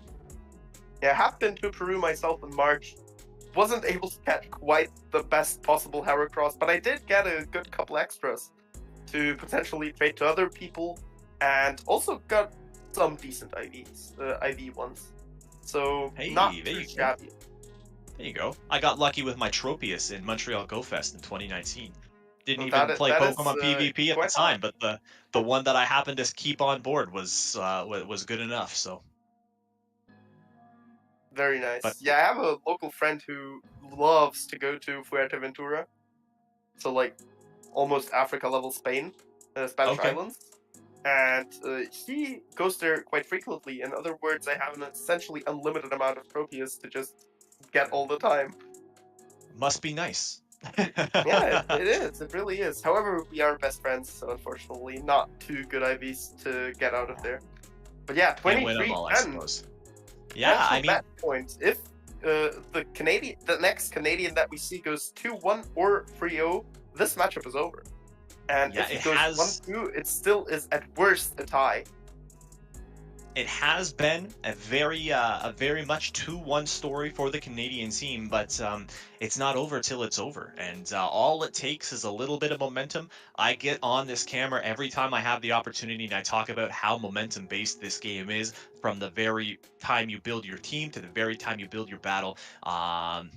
Momentum is everything. Momentum is king. Momentum is queen, and it can be a momentum swing here for Peru if they can get that clean 3-0 to start bridging that gap. But we'll have to see. These Canadian battlers are strong. They're good, and we still have. Well, we've got Tangent 444 here. Very arguably one of the best battlers Canada has to offer. So it's going to be an uphill struggle for sure if you're the Peruvian battle Aaron champ here. Yeah, we do have Tangent versus Aaron Camp. There is no H there, my dear friend. English However, is my second we do language. see- What can I say? Oh, you're from French Canada? No. There's no primary language. Let's get one thing straight. I'm just not sufficient enough at English to call it a primary language, so it's number 2. That's fair. We do Yeah. see Galantula come back, at least on the Canadian side. Peru still deciding to leave it off the team. Still having 2 electric types in Lantern and Alolan Raichu, which we've also seen being utilized quite well in the earlier matchups. Definitely. We talked about Lantern, how good it was in this format, particularly with Water Gun. I expect we're going to see it here on Aaron Camp's side as well. However, we can count up the punch guys. I see 2 on Tangent side. I see 1 on Aaron Camp's side. Statistically speaking, the matches have favored whoever's got the most counter users. I think that this should have been a triple or even quad counter format, but say la vie, we've got much better battlers on camera here than me. In terms of team comp advantage, though, Definitely doable with Toxic. what was that, sorry? Triple would definitely be doable with Toxicroak. You would just I have think to so. hate pick Wormadam and Golbat a lot. Yeah, easy peasy. Just triple counter, triple electric, no problem. These discharges have been Litleo, hurting Pyroar. Wormadams all day. Not concerned. Litleo, Pyroar sounds very good. People won't run their Wormadams out of concern for your double lion strategy. Yeah, Simba it's and easy. that will absolutely protect your fighters from those pesky trashed madams.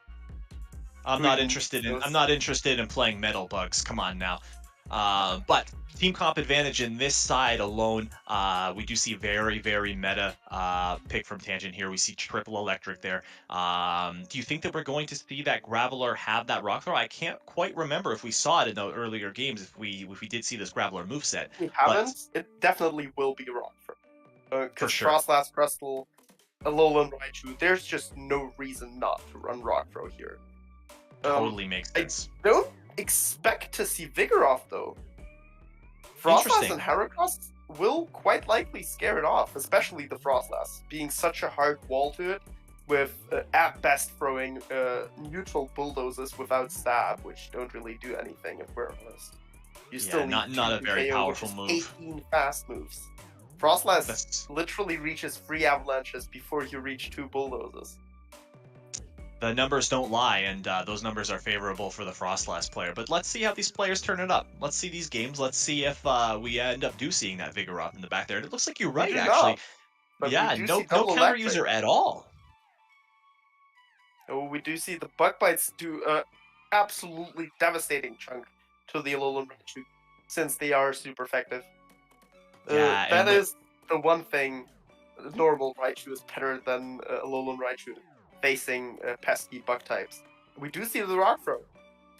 Definitely, yeah. Here comes the Rock Throw, and Fortress, a Pokemon not really known for fast damage pressure. So if you've got a matchup where Fortress can fast move down a Pokemon, that's great. Sandtomb. That's also great. Big Sandtomb, defense drop, super effective, and happy to probably not invest a shield into this Stone Edge, but this Lantern just gonna Water Gun pew pew pew pew pew down this Alolan Graveler.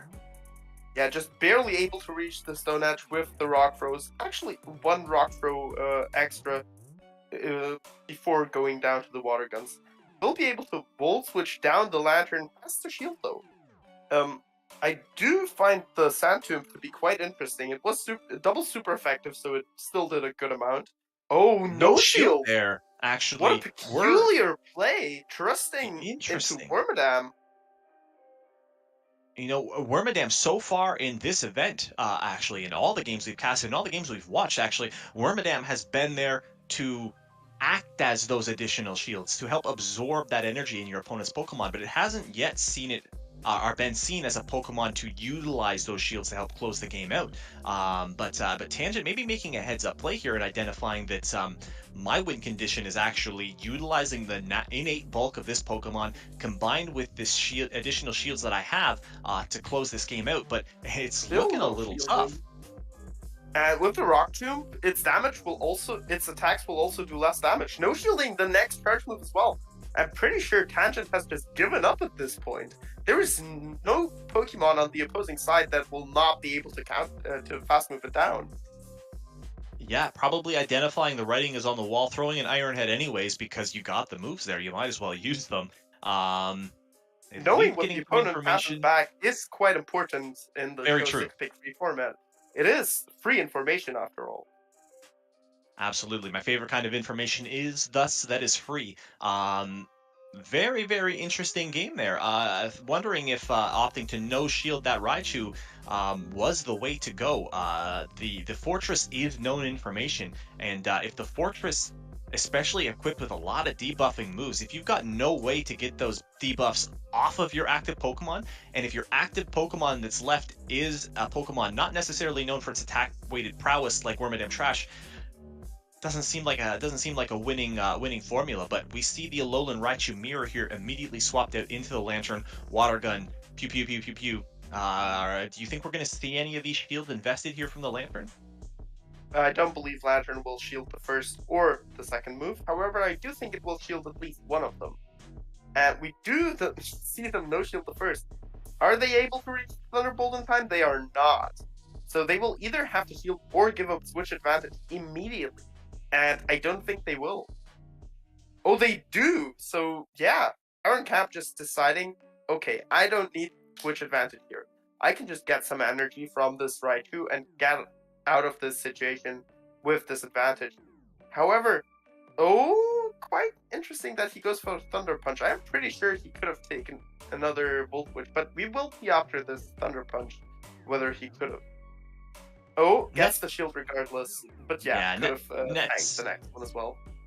Nets the shield, and then Aaron Camp actually using that Lantern, how we often see these Wormadam Trash used, is just kind of absorbing all the energy from a Pokemon, getting their opposing Pokemon low enough that they can come in and generate some of that extra energy. Funny you should say this, how we see Wormadam being used, and then we do see Wormadam being used exactly in that very fashion.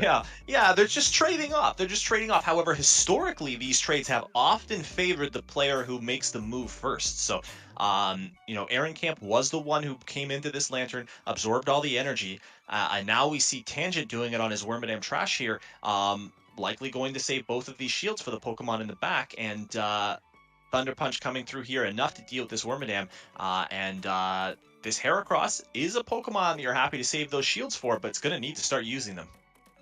Yeah, gotta sneak in through, might be able to outpace the opposing Pokemon depending on what it is thanks to that, but nope, it is a Heracross, just a mirror match, meaning that extra sneak in didn't really matter. However, it was transferred to this Heracross, I believe, meaning it had some extra damage to begin with. Could probably go for a double close combat, as I don't think, as I know Rock Blast will not KO in this range, and that's exactly what Tangent attempts to do. Throw a close combat, then go for another in case they shield. But they do not, and able to farm it down. Now just has to pray he can counter down the Alolan Raichu before they reach another charge move, and is able to. Very, very close, though. Tangent heads-up play, going for the double close combat there. Maybe recognizing the potential lose condition is actually failing a bait. It is very, very easy to start thinking too much in these matchups, and suddenly you start five-heading yourself, so to speak, and you start baiting when you shouldn't. Shields are still up, and suddenly you lost an unlosable game. So identifying the win condition there. Volt Switch, very, very powerful move, but it's not nearly as fast as the counters that are going to come across from that Heracross. Yeah, especially with close combat and plus with the combination, you would not save any fast moves if you baited, since you still need 13 to 2 charge moves. But yeah, we do see Galvantula against the Alolan Raichu lead. And we do see a shield from the Galvantula immediately, which it will get back, though, with the lunge. Oh, never mind. It did not CMP there. Oh, I think that's Able actually to very throw smart. lunges. Yeah, not going for the CMP, but identifying after shielding the wild charge that potentially the play in here is the wild charge and then immediately swap out. So Tangent not throwing that discharge or that lunge right away, knowing that Aaron Camp is likely going to bring something in that has no problem eating that whatsoever. So gets that extra volt switch, goes for the discharge here to maximize the damage on this opposing lane turn. We see a not now press. Will the Hydro Pump KO? It will not, however. It will put the Wormadam very low, and I do not think they can just Confusion down. This Wormadam has to invest a move. Oh my god! Wow, what do I know? 1 HP and a Dream Incarnate. However, the Forager sneaking in a move, and thanks to how one-turn fast moves work, gets off the Puck Bite before having to take even one of those 2 Iron Heads. That's a lot of energy to go down the drain there. Still seems like it's a potentially favored Tangent matchup here, but these Rock Tombs hurt a lot. Debuff hurts. That's the bad news, but we've almost got double close combat. We do have the double close combat here for the Heracross. No shielding here, so this is likely going to be enough to seal the deal on this fortress. Yeah, definitely. And then we'll also easily get a shield from the Raichu that way. Oh, goes for the Rock Blast. I do believe close combat to do way more damage. Since it A has stab, B is a much bigger move, and yeah, just being a much better move in general, despite being resistant. But we do see a shield still come up. We see another shield on the lunge, obviously, since it is super effective. It will just KO the Raichu. Are we able to reach another lunge before being Thunder Punched twice? It does come down to IVs due to Tangent not getting a sneak in here. And yeah, as we've seen before, this matchup is IV dependent on the CMP. And we do see... Oh! I am not interesting sure if the Thunder Punch registered, but there has not been a dispute on this match, so we will just take it. Especially because the finals have already been played. Yeah, I would have to believe that it was likely just that the Thunder Punch wasn't queued up there. I have a hard time imagining a world where, in general, you would see a Galvantula that weighted in attack IV to win CMP for a Lowland Raichu. Definitely not an IV breakpoint you certainly will actively be looking for. It's not a lot of times where you're thinking, I got to make sure that my Galvantula wins CMP against my opposing Alolan Raichu. So typically opting for just the best stat product, which is always going to be the lowest possible attack IV there, which will generally lead you to losing most of those IV dependent matchups. I do actually believe that a lot of people do prefer to run a slightly attack weighted Gal to win CMP in the mirror. Because lunging each other, you debuff each other down, and therefore the person who gets these off first doesn't have to shield first. And, that's actually very true. Will take way less damage from the opposing lunges. Great point. Yeah, that's just too much thinking for me. So to the entire team, Hawkeye, Final Boss AJ, No Fun Pain Done, and me.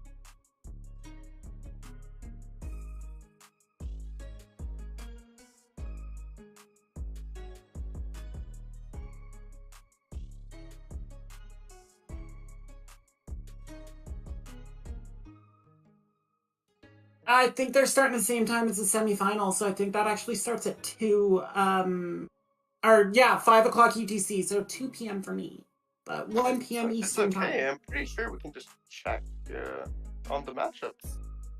Why check when we can blindly guess? Come on now, where's the fun in life?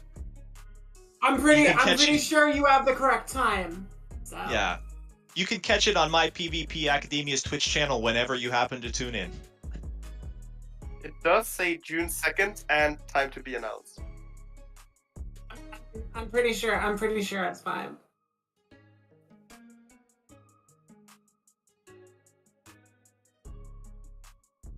So, sadly, not going to be on the call for the final because as much as I appreciate and love the Canadian E team, I have to pray to a different Canadian deity that night. I got Avril Lavigne tickets. So.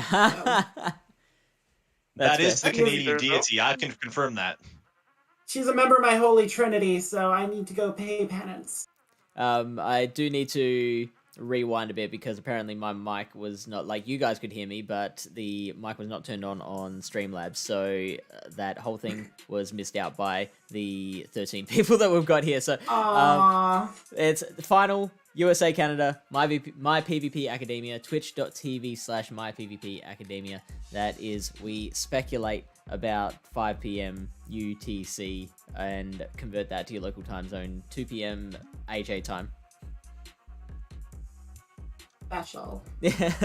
All right, now we should find someone to raid. Has anyone got their internet open and can work out who's a good person to raid? I can.